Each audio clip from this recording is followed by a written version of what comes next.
ဗမာတွေဟာတဲ့ကိုယ်နိုင်ငံကိုယ့်မြို့ကိုယ့်ရွာကိုယ့်ရက်ကိုယ့်မြေကိုယ့်လေကိုယ့်ဒေသကိုတော့ရေးကြီးရာမျက်နှာရဒေသဖြစ်အောင်မလုပ်ဘဲနဲ့ဆေးကုတော့လေနိုင်ငံခြားပညာသင်တော့လေ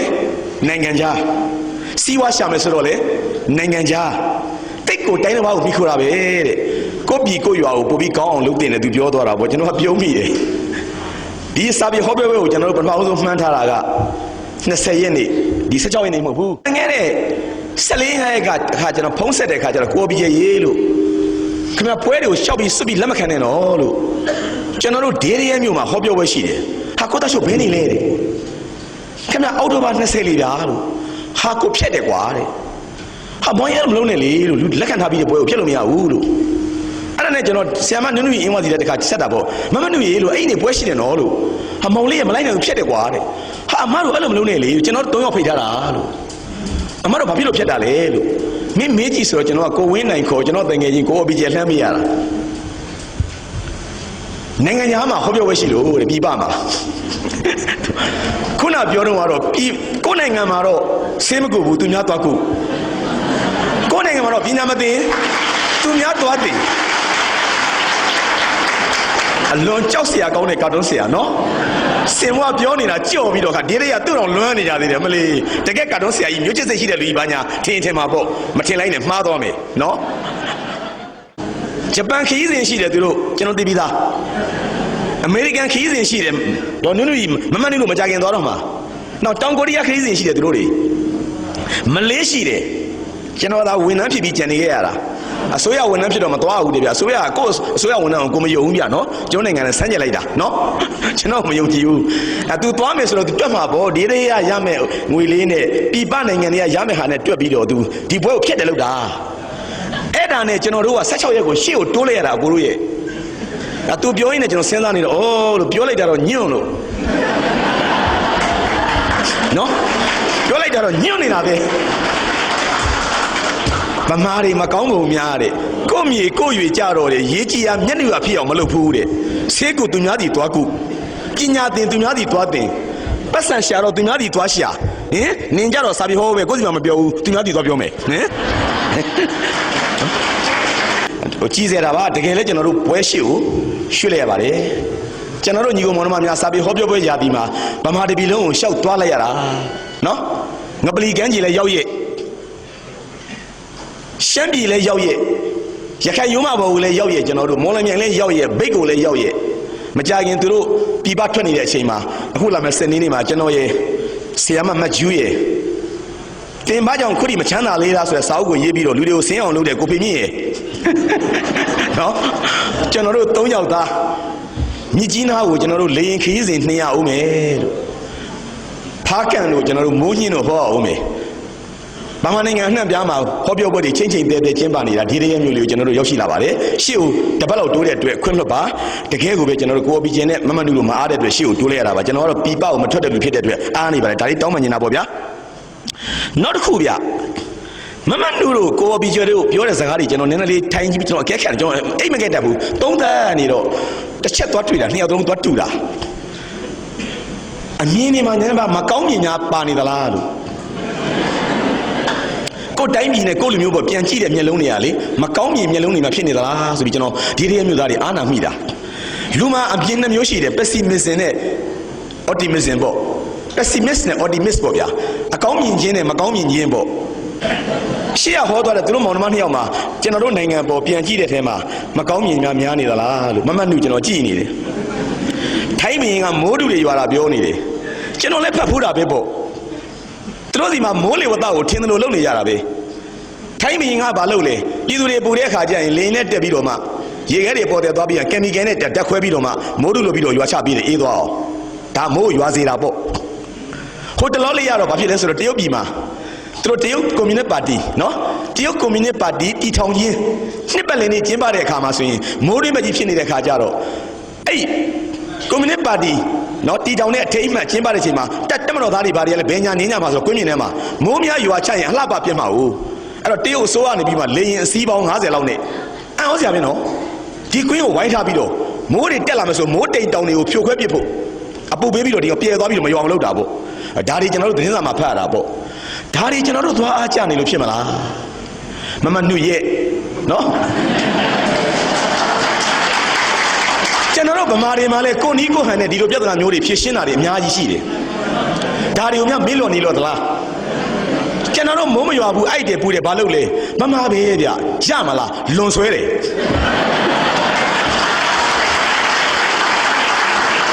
ကိုမှရှိတဲ့ဤပညာတွေကိုများမေ့လို့နေတဲ့စာရေးဆရာမတယောက်ကျွန်တော်အသေးရလို့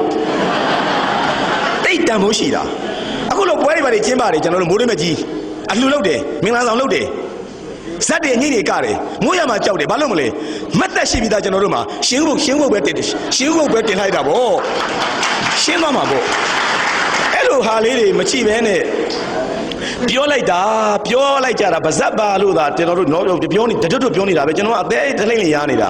ကိုအဘီရေပြောနေတယ်မီးပြတ်တာအစပြောနေတယ်ဒီရဲမျိုးရောက်လာတွေကကျွန်တော်တို့မှောင်တာဒါသိတာပဲအဲ့ဒါတတွတ်နဲ့အိမ်မှာရေချိုးကန်ထဲမှာကိုတချွေးရေချိုးတယ်လည်းနင်းချိုးဟဲ့ငါရင်ချိုးမယ်ကျွန်တော်နှစ်ယောက်ကအဲ့တိုင်းပဲညီကိုလိုဖြစ်နေသူရင်ချိုးမယ်ကိုရင်ချိုးနေပေါ့ကိုတချွေးဒီရဲကမီးမလာဘူးကွာအေးလျှက်စစ်တွေပုံနေတယ်ဆိုကွာအဲ့ဒါပဲပြောနေတာပဲဟေးလျှက်စစ်တွေပုံနေတယ်ဆိုကွာပို့လို့သူများကိုရောင်းနေဆိုကွာချိုးလိုက်ဟာနစ်တော်ဟာလို့ဘယ်လိုအတွေးအကြံမှမသိဘူးတခါမမနုကတက်လာတယ်ထိုင်းကနေသူချစ်ခင်ဘုံမနေ့ကတွေ့ပါတယ်ဆရာဦးအောင်ကျော်တိုးစိုက်ကိုက professor ပေါ့ငါ तू ကလှမ်းဖုံးဆက်တယ်တော်ဘာလုပ်နေတာလဲငါအဲ့လိုရေချိုးမလို့ဖျောင်းနေထုံးနေတယ်ဘာညာပေါ့လှောင်းပြောင်းသလိုတွေဖြစ်နေသလားလို့ကျွန်တော်ကတော့တခုစဉ်းစားပါတယ်ကျွန်တော်ကဒီ၃အောင်ထဲမှာကျွန်တော်ကစိတ်နေစိတ်ထားအကောင်းဆုံးဆိုတော့ကျွန်တော်အကောင်းပဲမြင်တယ်ကျွန်တော်ဘယ်သူမှကျွန်တော်အပြစ်မတင်ဘူးလူမှာကျေးဇူးတရားဆိုတာသိတတ်ရတယ်ကျေးဇူးကိုတင်တတ်ရတယ်အဲ့ဒီကျေးဇူးကိုလည်းပြန်ပြီးတော့တုံ့တင်တတ်ရတယ်ဒါမှတကယ်လူသားဒါလေးကိုသူတို့နှစ်ယောက်ကျွန်တော်သိစေချင်တာဒီလျှက်စစ်တွေဘာတွေကိုစတင်ပြီးတွေးရှိပြီးတော့ကဘာမြေကိုမီးအလင်းရောင်ရအောင်လုပ်ခဲ့တဲ့ပုဂ္ဂိုလ်ပါ200မပြည့်သေးပါဘူးဗျ200မပြည့်သေးပါဘူးကျွန်တော်ကဘာကြီးလင်းတာအစကအားလုံးအမှောင်ကျွန်တော်တို့ဒီလျှက်စစ်ကိုစတင်တွေ့ပြီးမှကျွန်တော်တို့မီးလဲထွန်းတယ်မိုက်နဲ့စကားပြောလို့ရတယ်ကွန်ပျူတာကင်လို့ရတယ်တယ်လီဗီရှင်းကြည့်လို့ရတယ်လက်စစ်မိမှုတိုက်လို့ရတယ်ရေခဲတက်တာသုံးလို့ရတယ်အဲအကုန်သုံးလို့ရတယ်တက်လေကားတွေ lifter တွေအပေါ်အောက်အတက်ဆင်းလုပ်လို့ရတယ်ဒါသူ့ရဲ့ကျေးဇူးပေါ့သူ့ကျေးဇူးကိုကျွန်တော်တို့စတင်တွေ့ရှိခဲ့တာကျွန်တော်တို့နှစ်ပေါင်း200မပြည့်သေးပါဘူးဒါကြောင့်အမေရိကန်နိုင်ငံသားများကသောမတ်အက်ဒီဆင်ကိုကျေးဇူးတင်တဲ့အနေနဲ့သူတို့ပြည်သူလူထုဒီလူကြီးရဲ့ကျေးဇူးကိုသိအောင်ဆိုပြီးတော့မှသောမတ်အက်ဒီဆင်သေတဲ့အချိန်မှာတနိုင်ငံလုံးမှာမီးတွေအောက်ပလိုက်တယ်9မိနစ်လောက်အားလုံးအောက်ပလိုက်တာတနိုင်ငံလုံးတော့မှောင်ကျသွားတယ်တက်လေကားတွေရက်သွားတယ်ပန်းကားတွေအလေတာရက်သွားတယ်မိုက်တွေပြောလို့မရတော့ဘူးဒီကဲတက်တာတွေပိတ်ပြီးတက်လေကားတွေရက်ပြီးကွန်ပျူတာတွေအောက်ပြီးအဲ့ဒီအချိန်မှာတပီလုံးကဘာဖြစ်ကြတာလဲကိုလုံနေကြအလုပ်တွေအားလုံးရက်ဆိုင်သွားတော့မှကျေးဇူးကြီးလိုက်တာတို့နိုင်ငံသားအမေရိကန်လူမျိုးသောမတ်အက်ဒီဆင်လျှက်စစ်ကဖခင်ကြီးကျေးဇူးကြီးလာပါပြီဆိုပြီးတော့မှကျေးဇူးသိပြီးတဲ့ခါကျမှ9မိနစ်အတွင်းမှာမိတွေပြန်လာပြီးတော့သူ့လှုပ်လက်စလုပ်တွေဆက်လုပ်ကြတာပဲတဲ့တက်လေကားတွေပြန်တက်ပန်ကားတွေဆက်လဲကွန်ပျူတာတွေဆက် run တို့သွားကြတာအမေရိကန်နိုင်ငံသားတွေကဗုဒ္ဓဘာသာမဟုတ်တဲ့အခါကျတော့တလောက်ပဲပေါ့ကျေးဇူးကိုတလောက်ပဲပေါ့ကျုပ်တို့နိုင်ငံများတော့ကျေးဇူးသိဖို့များတခါတနားကြီးလောက်ရထားတယ်သူကျေးဇူးသိဖို့တခါမှကျွန်တော်တို့က3နာရီလောက်ရက်ထားတယ်ဒီရေရလူတွေကပိုပြီးကျေးဇူးသိတယ်တဲ့တခါမှမလောက်လုပ်တယ်လှုပ်ထားလိုက်တယ်အမြဲတမ်းတန်တာတရိယာနေတယ်နော်ကျွန်တော်တို့ကသောမတ်အက်ဒီဆင်ဆိုတဲ့ပုဂ္ဂိုလ်ကြီးကိုဒီရေရသားတွေကပိုကျေးဇူးတင်တာနေ့တူကစက္ကန့်မလားတရိယာနေတာမိမလာဘူးကွာတော့အက်ဒီဆင်ကွာမိမလာဘူးကွာအက်ဒီဆင်ကွာ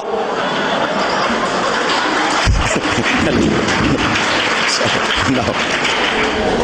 အဲ့ဒီလိုများအကောင်းလေးဘက်ကလှည့်တွင်းမယ်ဆိုရင်တော့လောကကြီးကစိတ်ချမ်းသာစရာပေါ့ကျွန်တော်တို့3ယောက်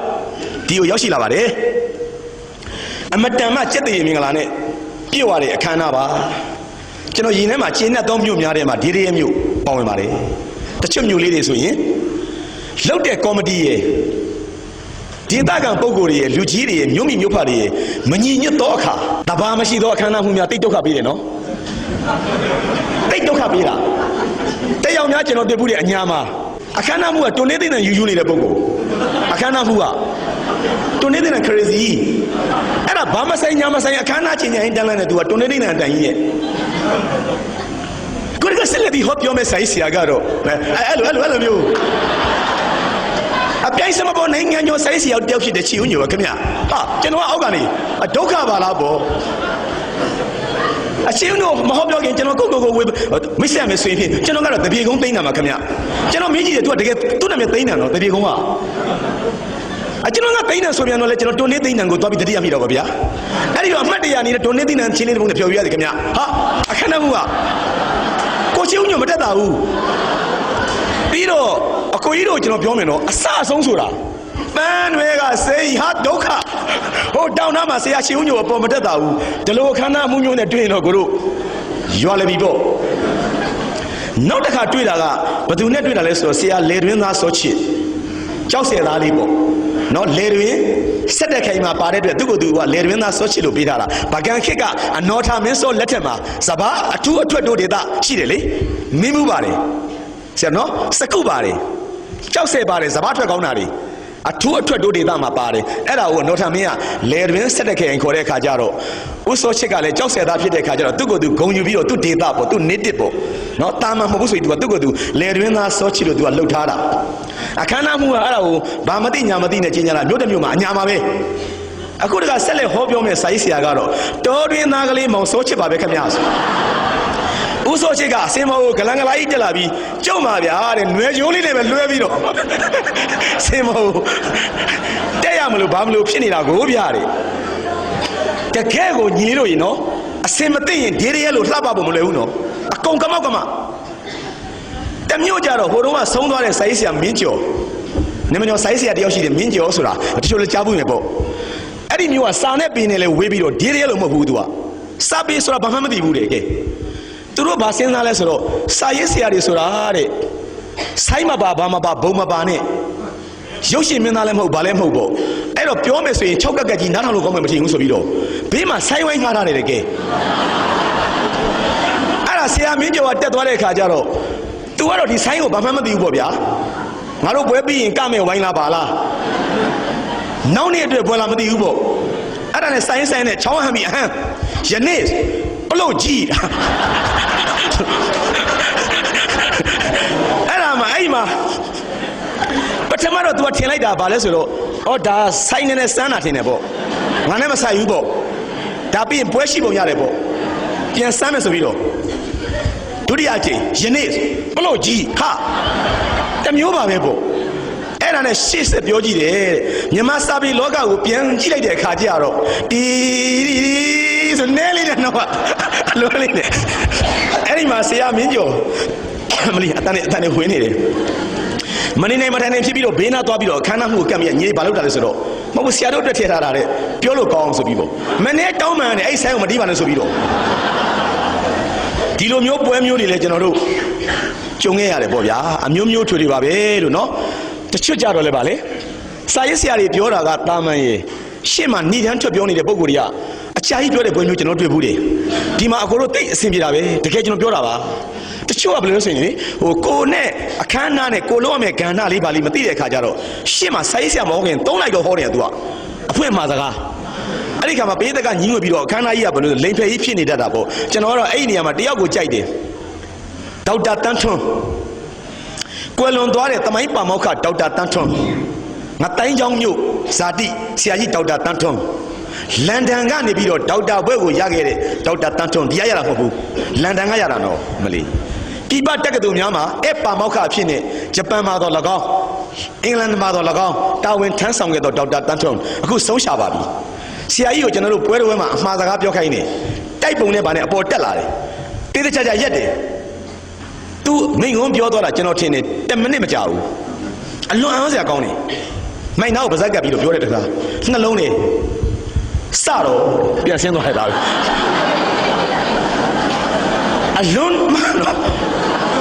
ာအလွန်အားစရာကောင်းတယ်နော်ဒီမှာဒီရဲ့မြို့သူမြို့သားများကိုကျွန်တော်တခုပြောပြရစီဆရာကြီးဒေါက်တာတန်းထွန်းဟာအဲ့လိုဒီရဲ့မြို့သားများတဝါဝါတဟာရီလောက်အောင်ကိုဘာဖြစ်တာလဲအလွန်အမတန်ခွာကြတယ်လို့ထင်ရတဲ့ပုဂ္ဂိုလ်ကြီးသူတကယ်လို့တာသူက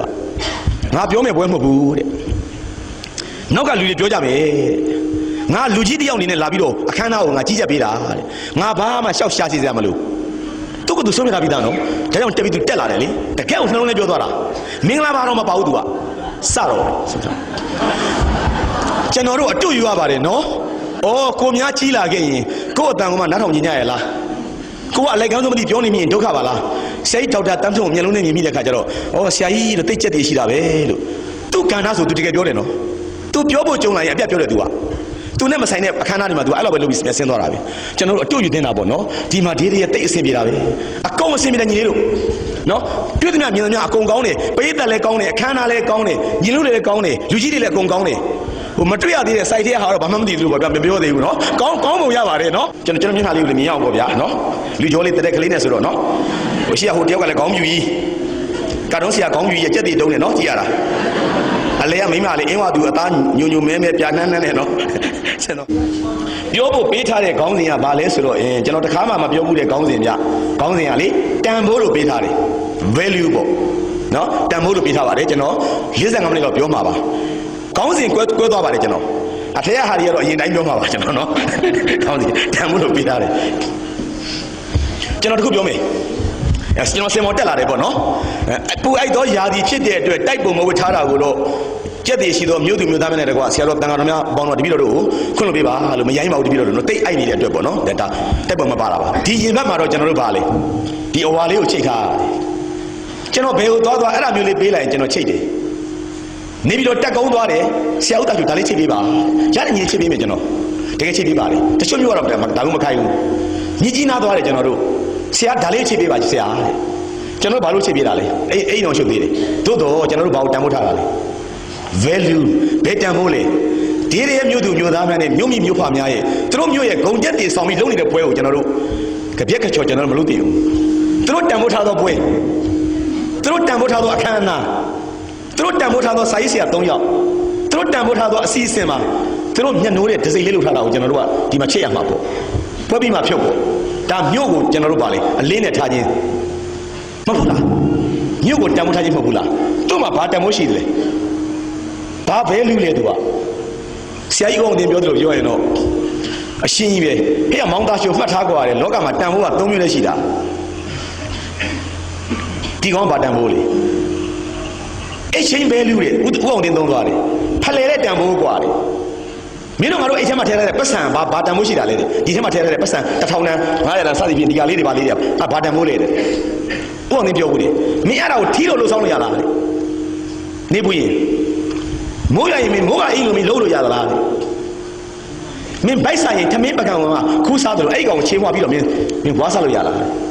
းသို့တော့ဒီကောင်က value တစ်ခုတော့ရှိနေတာဘာ value လဲတဲ့exchange value กว่าဖလှယ်တာတဲ့ဒါပေးရင်တစ်ခုရမယ်ပေါ့လက်ပိတ်တစ်ခွက်250ဆိုရင်ဒါပေးရင်4ခွက်ရမယ်ပေါ့ဥပမာကျွန်တော်ပေးနေတာဗလာစာအုပ်တုံးက200ဆိုရင်ဒါပေးလိုက်အခု900ရမယ်ပေါ့ဒီကောင်မှာရှိနေတဲ့တန်ဖိုးကဘာလဲဆိုတော့မင်း exchange value กว่าတဲ့တကယ်တန်ဖိုးအစစ်မှမဟုတ်ဘူးတဲ့သူကသုံးလို့ပြုလို့မရဘူးမင်းနဲ့လူသတ်မှတ်ချက်တယ်ဒီမှာကျွန်တော်ထိုးထားတဲ့ဒီရရဲ့မျိုးကပေးထားတဲ့အဝါရောင်လေးကဘာတန်ဖိုးရှိမလဲ exchange value လားပတ်စံလို့ no ဒါနဲ့ဈေးထဲမှာလဲလို့ရမလားမနဲ့မိုးလင်းသောအခါဒါကိုပေးမယ်ကျွန်တော်လက်ပိတ်နှစ်ခွက်တောင်းမယ်ကိုအော်ပြီးမရနိုင်ဘူးကျွန်တော်တို့ဒါလေးသွားပြီးမယ်ကျွန်တော်အဲ့ဒီထက်တောင်းမရပါမလားမရနိုင်ဘူးတို့တော့ခင်ဗျားတို့ရင်မထဲမှာအားလုံးချိတ်ထားကြတယ်လူကြီးရဲ့အခုချိတ်ထားရတာတို့မျိုးကပွဲกว่าဒီမှာနာတို့လုပ်တဲ့ပွဲกว่าခန်းနာတယ်กว่าတို့ဖြစ်အောင်လုပ်တယ်ဒီပွဲကိုသူများမျိုးတွေနဲ့အပြိုင်လို့ခန်းနာအောင်လုပ်တယ်ဒါတို့မျိုးသားတွေရဲ့ညှို့မှုกว่าဒီဒါအထိတ်မှกว่าဒါသူ့မှာအရှိမဲလို့မရှိဘူးတိတ်ကောင်းတယ်ဒီတန်ဖို့ကနောက်ဆရာဦးအောင်တင်ကပြောသေးတယ်သူကဒုတိယ value กว่าတယ်အဲ့ဒါဘာလဲဆိုတော့ use value တဲ့ use လူတိုင်းသိတဲ့ USCG ကိုပြောနေတာ ED ပေါ့ဗျာ use value ပေါ့အသုံးချတန်ဖိုးရှိတာတဲ့သူ့မှာအသုံးချတန်ဖိုးမရှိဘူးဒီကောင်ကျွန်တော်ပြောနေတဲ့မှတ်ကြီးသူ့မှာဘာ value ရှိလဲကျွန်တော်စကားပြောလို့ရတယ်တန်ကလေးပွင့်နေလို့ရတယ်သူကအသုံးချလို့ရတယ်သူကဒါမျိုးမဟုတ်ဘူးသူကဖလှယ်တဲ့ဟာမဟုတ်ဘူးသူကစက်ပိန်တက်စီးလို့ရတယ်ဆိုင်ကကျွန်တော်ခွာပြီးမောင်းတော့လို့ရတယ်မော်တော်ကားစီးလို့ရတယ်အင်ဂျင်ကိုလို့ရတယ်ပေါ့ထီဆောင်းလို့ရတယ်ပေါ့ကွန်ပျူတာနှိပ်လို့ရတယ်ပေါ့ဒီကောင်တွေရဲ့ value ကဘာ value လဲဆိုတော့ဆရာကြီးကောင်တင်ပြောသလိုပဲ use value กว่าတဲ့အဲ့ဒါတုံးလို့ရတာဖေအောင်မောင်းသားရှုမင်းမှတ်ထားရတယ်လောကမှာအရေးကြီးဆုံးတန်ဖိုးကအဲ့နှစ်ခုကိုကြော်ဖြတ်သွားတဲ့တန်ဖိုးတွေဒါမျိုးတွေ အဲ့ဒီကောင်ဘာလဲဆိုတော့တကယ်တန်ဖို့လို့ခေါ်တယ်တဲ့ဘိုးလို့ဆိုရင်တော့ intrinsic value ဘာမှလို့အမျိုးပြန်တယ်ပေါ့တကယ်တန်ဖို့မျက်နှုံးမှုတန်ဖို့ဘာမှလို့ပို့ပြီးချောပြန်လှောင်ပြန်တော့မျက်နှုံးမှုတန်ဖို့ပဲဒီမှာကျွန်တော်တို့ဘာရှိလဲမျက်နှုံးမှုတန်ဖို့ရှိတယ်ကျွန်တော်ဒီနေ့ပြောချင်တဲ့ခေါင်းစဉ်က value ဆိုတာအဲ့ဒါကိုပြောချင်တာလူသားတွေမှာဘာရှိတယ်လဲမျက်နှုံးမှုတန်ဖို့ရှိတယ်အဲ့ဒါမပါရင်လူကအယိုင်တိရစ္ဆာန်ပဲ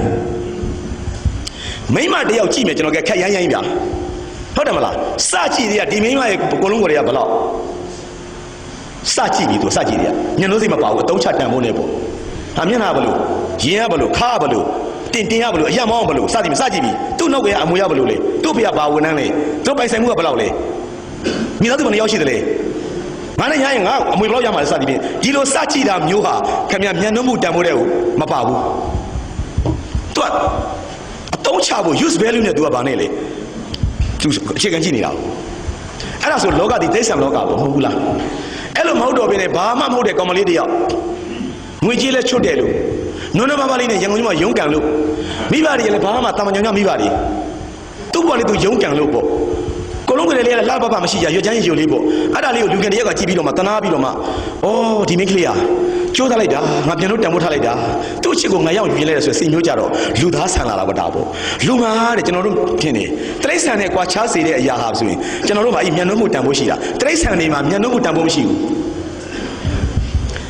းလူမှာမျက်နှာမှုတန်ဖိုးရှိတယ်ငါပလီကန်းကြီးထိုင်ပြီးတဲ့အခါကျွန်တော်တို့လှိုင်းနေတဖွဲဖွဲတက်လာပြီးတော့ဟိုမှာနေလုံးရောက်ဝင်ငန်းနီးနဲ့ငါပလီကန်းကြီးမှာလေဒီမှာတဲတောင်ကြီးနဲ့အဲ့မှာထိုင်ပြီးတော့ညနေစည်းစားရဲ့အလှကိုကြည့်နေတာလူပဲကြည့်တာတိရစ္ဆာန်မကြည့်ဘူးခွေးတကောင်အဲ့ဒါကိုထိုင်ကြည့်ပြီးတော့ငါပလီကန်းကြီးလှလိုက်တာဟလာဆွေးစရာကောင်းတဲ့ရှုခင်းပေါ့ဆိုပြီးတော့ဘယ်ခွေးမှလာထိုင်ကြည့်မလို့သူကသူတို့မှအိတ်တန်ဖို့မရှိဘူးခွေးဒီတကောင်ကျွန်တော်နားနဲ့မှနာဖွားနဲ့နာဖို့မေတ္တာရက်ခံမရသည်ပေါ်လင်အောင်ပြောရတာပါခွေးအထီးတကောင်ကခွေးမတကောင်ကိုစိတ်ဝင်စားတယ်ဆိုရင်သူလိုချင်သောဆန္ဒကိုတော့တင်းကျပ်တော့၎င်းဘာ၎င်းချင်းကြံပြီးသူပြန်လဲထွက်ခွာသွားမှာပဲလူမတော်ဟုတ်တော့ဘူးတိတ်ချတဲ့လေးတဲ့ကာရီဆွေးနွေးလေးတွေရှိဆွေးနွေးလေးကိုဖြစ်စိုက်နေမှာဖြစ်ပြီးဘောပေါ်မရတဲ့အိမ်ဟာကိုစောင့်နေမှာတ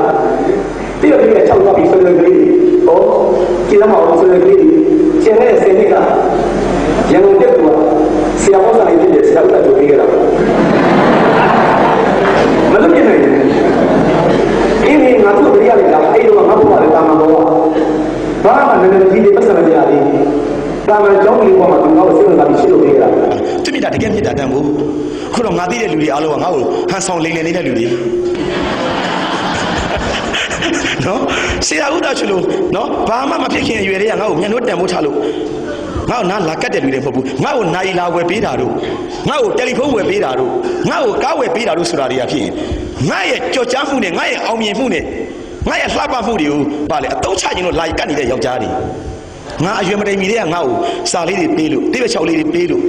့ဟဲ့လားအေးထဲမှာဆောင်းထားတဲ့လက်ကင်မလေးတွေပေးလို့ရုပ်တဲ့လူကတော့တကယ်မေတ္တာစေမေတ္တာမှဖြစ်တဲ့ဆရာဦးတာချူပဲဖြစ်မှာပေါ့စသည်ဖြစ်ပေါ့ဗျာဒါလေးထုတ်တဲ့ကြည့်နေပါညာလေးတွေပေါ့ဆိုရင်အဲ့ဒီဟာလေးတွေကိုမျက်နှိုးချင်းမှာကျွန်တော်တို့ဘာတန်ဖိုးရှိလဲပေါ့ကျွန်တော်တို့ intrinsic value ခေါ်တဲ့ပါလေမျက်နှိုးမှုတန်ဖိုးပေါ့အဲ့ဒီမျက်နှိုးမှုတန်ဖိုးကြောင့်ကျွန်တော်တို့ကကိုယ်ပြီးကျလဲဒါလေးချိတ်လို့ချက်တည်ရှိလိုက်တာအမတန်ဗယံပရာနေပါတယ်ဆိုတဲ့လူရန်ကားကြီးတယောက်ရင်ဘက်မှာအဝါကြီးချိတ်လို့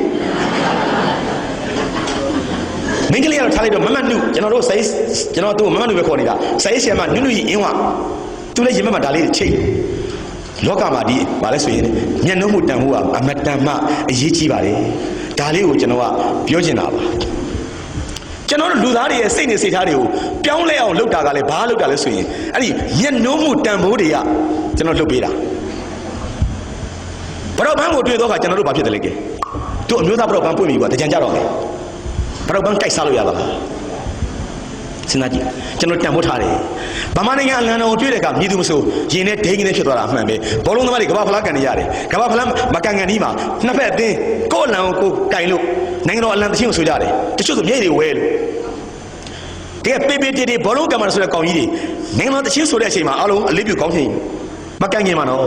်သူ့တိုင်းပြည်သူတတိယနေရတယ်ဒီအလံကိုကြည့်ပြီးတော့မှတချို့များဆိုတချင်းဆိုရင်တန်းလန်းနဲ့ဘယ်ဘက်ရင်အောင်တော့ဖိထားကြတယ်တွေ့လားဒီပွဲကိုငါတို့နိုင်ငံကံမယ်ဆိုပြီးတော့မှဒီအလံကိုတို့ကြည့်နေတဲ့မျိုးလုံးတွေကဘာတန်ဖို့လဲအဲ့အလံဘာလို့လို့ရလဲကျွန်တော်ဆန်လို့ချက်စားလို့ရသလားပေါင်မော့ဖုတ်စားလို့ရသလားကြောက်လို့ခောက်တော့လို့ရသလားဝီစကီလို့ထက်တော့လို့ရသလားမဟုတ်ဘူးတို့ဒါတို့နိုင်ငံရဲ့အထိတ်မှမထိနဲ့ အဲ့ဒီအလံဂုံပြက်တွေတောက်ငါတို့နိုင်အောင်ကမယ်ဒီစိတ်ပဲသူကအလွန်ကြောက်စရာကောင်းတယ်လူတွေရဲ့စိတ်နေစိတ်ထားတွေကိုပြောင်းလဲအောင်လုပ်စေတာက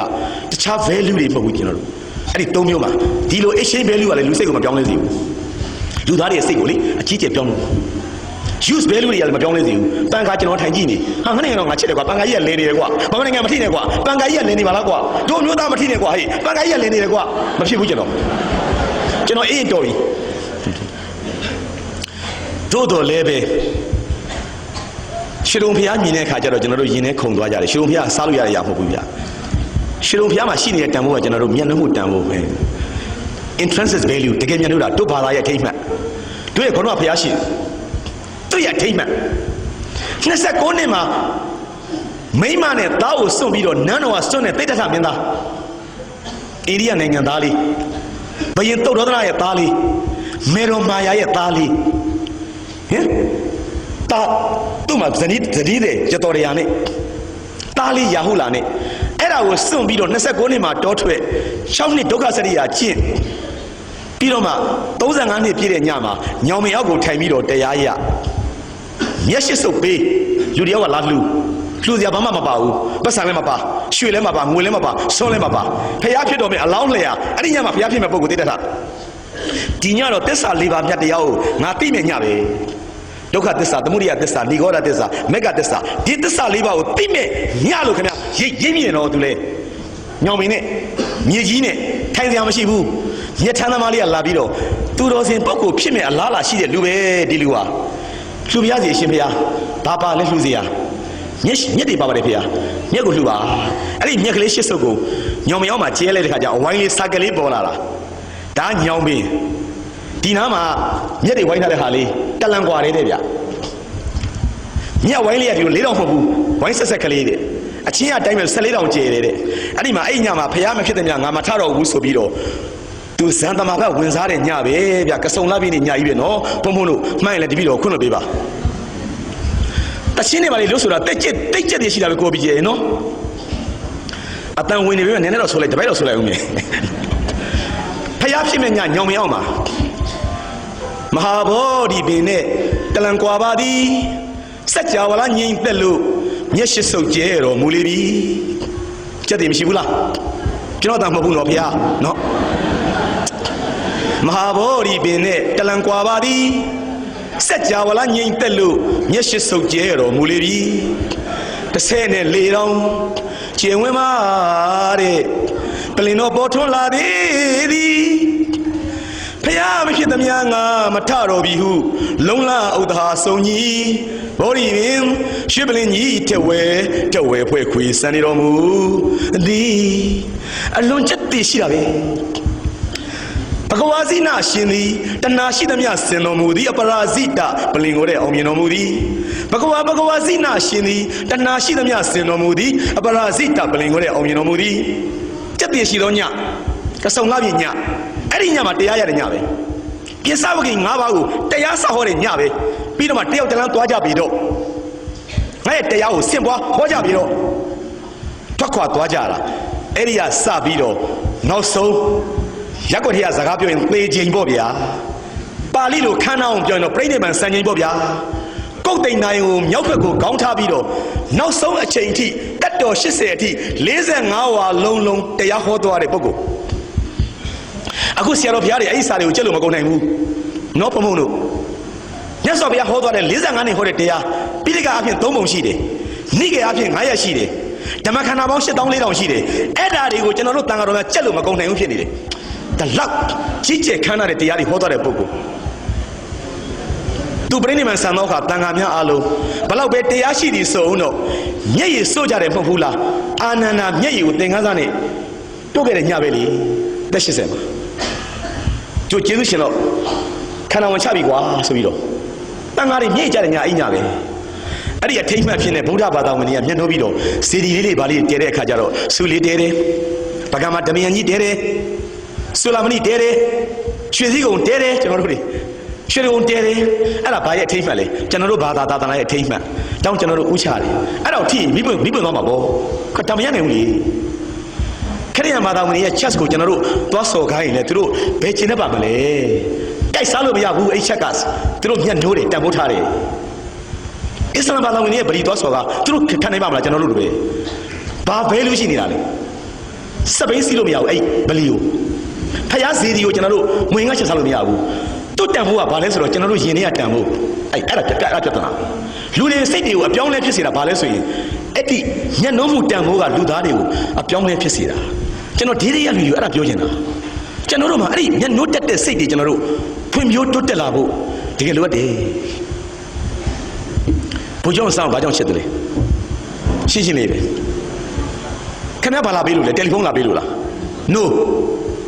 မော်တော်ကားလာပေးလို့လား no ဘုရားဆောင်ဓာတ်ပုံကြီးချိန်ထားတယ်အိမ်မှာချိန်ထားတယ်ကျွန်တော်အိမ်မှာလေကျွန်တော်သမီးတွေသားတွေချစ်တယ်တကယ်ချိန်ထားတာကျွန်တော်သားဆို8တန်းရှိတယ်ဖေဖေသားတနာတယ်ဖေဖေတကယ်ကလေးကတာချစ်တယ်ဖေဖေဟာတကယ်တိတ်မသိသေးဘူးနော်သူ့ဘာချစ်သူ့ဘာကြော်စားလို့ရတာလား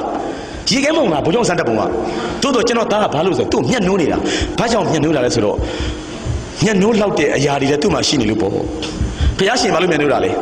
ဲလောက3ပါးကိုကျွန်တော်တို့အမှောင်ကိတ်ထဲမှာအလင်းပြခဲ့လို့ကိုအောင်ဆန်းကိုကျွန်တော်တို့ချစ်ပုံချင်းနေကြတော့ပါလေသူ့ရဲ့လှပလွန်းတဲ့စိတ် beautiful mind ရိုးတာတွေဖြောင်းတာတွေကိုကြိုးစွန့်တာတွေအနစ်နာခံတာတွေလူသားဆန်တာတွေဘဝင်ကြွတာတွေမာမနမရှိတာတွေမယမ်းကားတာတွေခင်ဗျအဲ့ဒီမှာသူ့ value မှာကျွန်တော်ကိုယ်တိုင်လည်းအဲ့ဒီပုံလေးတွေကိုဒီအသက်အရွယ်ကျွန်တော်တို့50တန်းတွေကျွန်တော်တကယ်သိနေတာနော်ကိုတို့သူတို့မိသားစုဓာတ်ပုံလေးများကြည့်ရင်ကျွန်တော်တို့မိသားစုဂျာနယ်တွေမှာပိုင်ရင်လေသမီးလေးကိုချီးသားလေး2ယောက်နဲ့ကြည့်ရင်ညက်ရွေးပြီလေသိလားတနာတော့ဩဒီဓာတ်ပုံလေးကိုကျွန်တော်တို့လမ်းထိပ်ကဈေးဆိုင်ရကောင်မလေးကလည်းဆရာအဲ့ပုံလေးသမီးကိုပေးပါသိမ်းထားခြင်းလို့ဈေးတယ်တော့ကိုတို့ကုံစုံဆိုင်ရကောင်မလေးတွေဆရာတို့ရန်စောက်ကလေးတွေစုံတယ်စာရေးဆရာဆိုတော့ဒီပုံလေးတွေကောင်းကောင်းလေးသမီးတို့အိမ်မှာသိမ်းထားခြင်းလို့ဆရာရဲ့တဲ့ကြည့်ပါဦးသမီးလေးဆိုမျက်လုံးလေးတောက်တောက်နေတယ်ငယ်ငယ်လေးသားလေး2ယောက်ကိုချီးလို့တကယ်ကြီးကလည်းမိမကြီးဖီယိုဖျဲနေပေါ့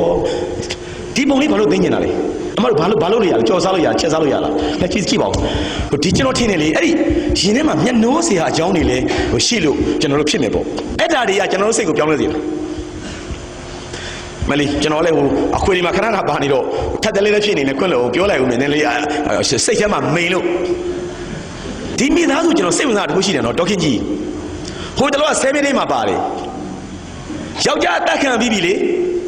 ဘုရားဆန်းဆုံးသွားပြီအသက်ခံလို့အဲ့ဒီအခါမှာကြံတဲ့လူတွေကဘာလုပ်လဲဆိုတော့ဒီမိသားစုကိုပတ်စံလေးပါလေးရောချင်တာပေါ့ဗျာရောတာမဟုတ်ဘူးဗျာပေးချင်တာပေါ့ဦးစောရဲ့မိမတွေကမျက်နှာပူလို့ငါတို့တော့မှားပြီရဲ့ငါယောက်ျားလူပိုက်ကြီးဂလုံးဦးစောတက်လို့အာသာနီကောင်းဆောင်တွေအကုန်လုံးတေးရပြီငါတို့နေရထိုင်ရတာမလုံမကြုံဖြစ်လိုက်တာတခုခုတော့ပြန်ပေးဆက်ချင်တယ်ဆိုပြီးတော့မှအာသာနီကောင်းဆောင်တွေအိမ်တွေလှည့်ပတ်သွားပြီးမမ်းမခဲအိမ်သွားဒီလိုဥပချိုအိမ်သွားဥပဝင်းအိမ်သွားအဲ့ဒီခေတ်ကပတ်စံ3သိန်းခွဲလောက်နဲ့လိုက်ပြီးကြောတာနော်ဒီရေမျိုးကဂုံကျက်တွေရှိတော့ပေးတယ်များစက်သိန်းချစရာကြီးနော်အဲ့ဒီပတ်စံ3သိန်းခွဲကိုကျွန်တော်မေးကြည့်တယ်လူကြီးတွေဘယ်လောက်တန်လဲညီလေးတဲ့အင်းရကန်တော့မှအိမ်နဲ့ခြံနေရတယ်တဲ့အဲ့ခေတ်ကကားပါပါတယ်အဲ့ငွေရတယ်နဲတဲ့အမောက်မကူတော့ကိုတို့ဒီနေ့ခေတ်ဆိုရင်ကျွန်တော်ထင်တယ်သိန်းထောင်ကနန်းနေပေါ့ဗျာနော်တောင်းကနန်းနေဖြစ်မှာပေါ့အင်းရကန်စားဆိုတောင်းကနန်းနေပေါ့အဲ့လောက်အမောက်သွားပေးတာနော်နောက်ဆုံးဒေါခင်ကြီးရင်ရောက်မမကြီးရဲ့တဲ့ကျမဂလုံးဆွဲရဲ့မိမပါဩဘာကိစ္စလာတာလဲပတ်စံလေးနဲ့ကျမတို့မိသားစုလာကတော့ချင်းလို့ပါနေရထိုင်ရတာမလုံမချိုဖြစ်နေလို့ကျမမလို့ချင်းပြန်ယူသွားရှင်းမစံတပြားမှမလို့ချင်းပြန်ယူသွားလိုက်တဲ့တခုနဲ့ပြောလိုက်တာကျွန်တော်ချက်သိမ်းထွာပါသိလားနောက်တစ်ခါပိုကြိုက်တာတခုရှိသေးတယ်ဘေးကလူတွေကဒေါခင်ကြီးကိုလူငယ်ဘာသာဘာဝပေါ့ဗျာမြှောက်ပေးတာပေါ့တရားဆွဲခိုင်းတာပေါ့ဂလုံးစောတေတံကြတာပဲလေတဲ့ကိုယ့်ဘက်ကနှိမ့်တာအများကြီးမမကြည့်ရဲ့တဲ့အဲ့ဒီမိသားစုတွေတရားဆွဲပါလားတဲ့ပြန်ပြောတဲ့စကားချက်သိမ်းထားစရာကြီးမဆွဲချင်ပါဘူးတဲ့သူလည်းမဟုတ်ဆိုးမှကိုလည်းမဟုတ်ဆိုးမှမြောင်းမြောက်သူကြီးနော်ကေယမဒေါခင်ကြီးပြောတဲ့စကားသူလည်းမဟုတ်ဆိုးမှကိုလည်းမဟုတ်ဆိုးမှကိုတွေကလေယောက်ျားအာသနီကောင်းဆောင်ဖြစ်နေလွတ်လပ်ရေးကျုံးပြီးတော့တေးရတဲ့လူရဲ့မိန်းမမဟုတ်ဆိုးမှတော့ခင်ဗျမျက်နှာငယ်ရရှာတယ်တဲ့ဘုချုပ်ကိုတတ်လို့ကြံခဲ့တဲ့မဟုတ်ဆိုးမှချင်းခါနေမကြည့်နေပါဘူးတဲ့ငါသူ့ကိုငါတရားမဆွဲချင်ပါဘူးအေးတဲ့ပြီးတာတွေပြီးပါစေတော့တဲ့ကြည်စမ်းကွာပါ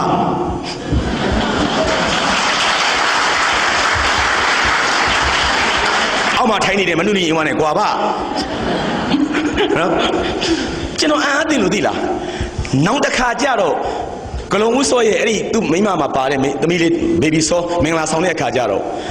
့တိုက်ဆိုင်တဲ့ချင်းချင်းတက်တယ်တဲ့မင်္ဂလာပွဲမှာဒီလိုပန်းဝတ်ထိုးတဲ့အခါဘာပန်းထိုးခြင်းလဲလီလီကြာပန်းလေးတွေထိုးခြင်းနေတဲ့ ဂျပန်တစ်မျိုးရှိတယ်လေ airline ပေါင်းတဲ့ဟာလေးပေါ့နော်လီလီဂျပန်လေးတွေပြထားပါတော့ပန်းတစ်မျိုးပေါ့ရန်ကုန်မှာရှားခက်တာလေလိုက်ရှာတော့အင်းရကန်ဆောင်မှာအခုသူသမီးနေတဲ့ခြံပေါ့ဗျာသူသမီးနာမည်ကျွန်တော်မသိဘူးထားလိုက်ပါတော့နော်မင်းနေလို့ထားလိုက်တော့နော်ခြံထဲမှာနော်အဲ့ဒီဘန်းတွေကပေါက်နေတာဒေါခင်ကြီးကအမျိုးသားကောင်းဆောင်ကြီးရဲ့ဇနီးတာပြောတယ်အိမ်ထဲမှာအဆောင်ရှောက်ဘာမှမရှိဘူးတာမန်တက်သားအိမ်စားတော့ကိုတို့မြင်မှုလေအပေါ်ထပ်မှာနေတာပေါ့ဗျာခြံဆောင်မှလည်းမထောက်ဘူးသူကဘာမှအနေမရှိတာဘူးလူတန်သူတန်လေးတွေကြတော့ခြံစည်းရောဘာညာမရှိတဲ့အခါကျတော့ဝေခိုးနေကြတာဒီလီလီဂျပန်လေးတွေအဲ့ဒါယောက်ျားလည်းဆိုမိပါစားလင်းကားနဲ့ဆိုတော့6ချားနေတဲ့အခါကျတော့မှအပြင်ထွက်ကြည့်တော့မှဟဲ့ခြံထဲမှာဘသူတွေလဲဘာလာလို့ကြတာလဲအခုတက်သွေးသက်လန်းအိမ်မှာလေအော်ဒေါခင်ကြီးပါလားလာခုတာအိမ်ကအခိုင်းစေလေးတွေလေဟဲဘုကြောင့်ဆံမိမတော့ဒေါခင်ကြီးကျမတို့ပန်းခုခိုင်းလို့ပါဂလုံးစောမိမကလေသူသမီးလည်းမင်္ဂလာဆောင်မှာပန်းကိုထိုးဖို့လီလီဂျပန်လေးတွေလိုက်ဝယ်တာမရလို့ကျမတို့လိုက်ဆိုင်တန်းလန်းနဲ့ဒီခြံထဲမှာတွေ့လို့ပန်းရှင်မရှိဘူးထင်လို့ဝင်ခုမိပါတယ်အန်တီရဲ့ရောင်းပါလားရှင်အေးအဲ့ဒါဘယ်လိုလဲတဲ့ဦးစောသမီးလေးမင်္ဂလာဆောင်ပါလားတဲ့ခူးသွားကြလောက်မအောင်ခူးသွားတော့တဲ့တော့ကြပန်းကိုထိုးတာမလှမပမလောက်မငါဖြစ်နေဦးမယ်အေးတာရုတဲ့ပတိလေးနဲ့ပြောင်းဝင်သွားတာကျွန်တော်ဖတ်လို့မျက်ရည်ဝဲလို့မဆုံးနိုင်ဘူးကွာပါနော်ကွာပါတ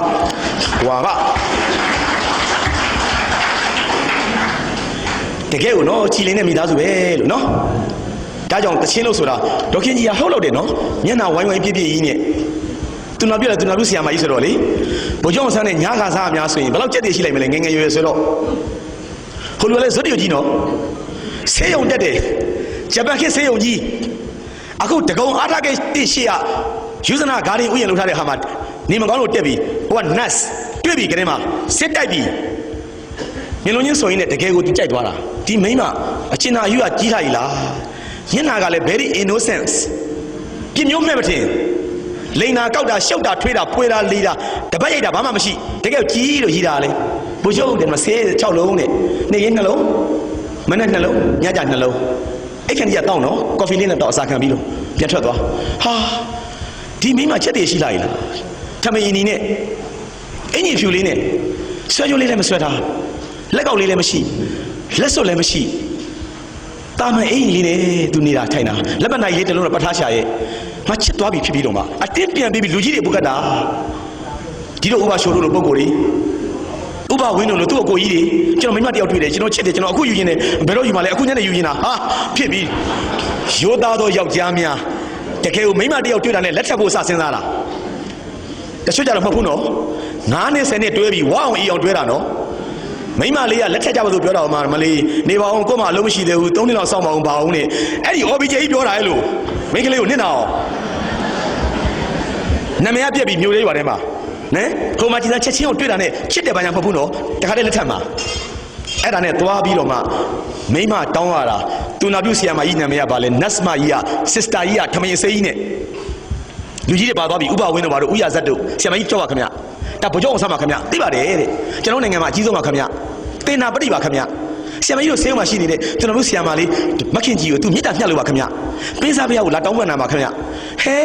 ကိုတော့မသိလိုက်ပါလားသူတို့ချင်းဘယ်တော့မှဇလန်းနေဖြစ်ကြပါလိမ့်ဟဲလာအောင်ခဏဆေးမလေးတွားခေါ်စမ်းမခင်ကြီးကိုလာပြီရှက်ပြီပေါ့ဗျာဘုကြောင့်ဆန်းလာတောင်းနေဆိုတော့တမိစားမဟုတ်ဘာမဟုတ်နဲ့အဲ့ဒီမှာကြီးတွေကိုလှိမ့်တောင်းတော့တာပေါ့ဗျာမိမတွေကရိုးသားပြီဆိုရင်အချစ်နဲ့တွေ့ရင်ကြီးတွန်းတယ်ကျွန်တော်မှတ်ထားပြီးသားမရိုးသားတဲ့မိမဘယ်တော့မှကြီးမတူဘူးဒေါခင်ကြီးရက်ပြီးပါလို့တတ်ထင်လေဘိုးကျောင်းဆောင်လှမ်းကြည့်လိုက်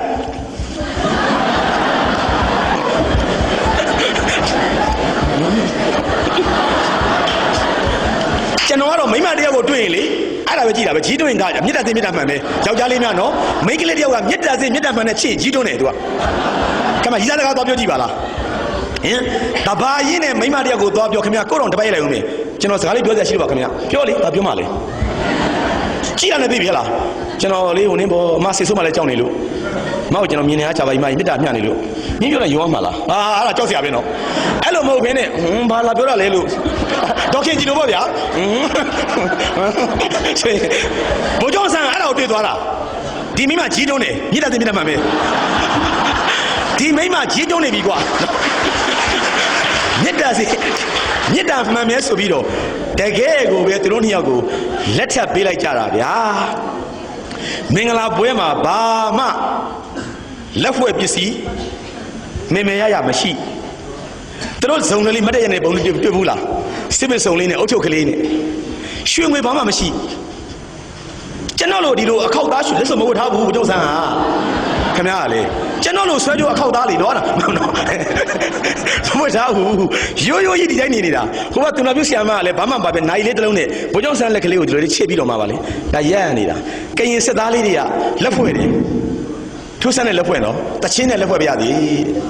ကျွန်တော်တို့မှာပတ်စံလည်းမရှိပါဘူးဘုရားကျွန်တော်တို့မှာရွှေလည်းမရှိပါဘူးဘုရားကွာပါပေါ့နော်ကွာပါလားခံထားလိုက်ပါလားဖြည့်ငွေပလားကြီးနဲ့ထဲ့ကြအိုဘီဂျေကြီးလာထဲ့ကျွန်တော်လာဆိုရင်ပြောတာပါကျွန်တော်ကဘုရားဆန်းနေရဆိုလှုပ်တယ်နော်အိုဘီဂျေကြီးမလားကြည့်မှကျွန်တော်ကိုဝင်းနိုင်လာပြီကတော့ဆရာဒီဘက်ဗာလက်ဖွဲ့လက်ကြည့်ဟမ်လက်ဆိုလေးသေးသေးလေးဟိအောင်မိတာပါလေငါမူတာသွားစမ်းမှာဘုရားဆင်းကိုသွားတစ်ချက်သားလို့ပြေလို့ဟာမှာကျွန်တော်ဆိုလှုပ်တယ်နော်မမနုဆိုင်ဆရာမလာပြီဗာလဲဟာမလေးလာဖန်ခွက်ကလေးတွေသွားပြန်ယူသွား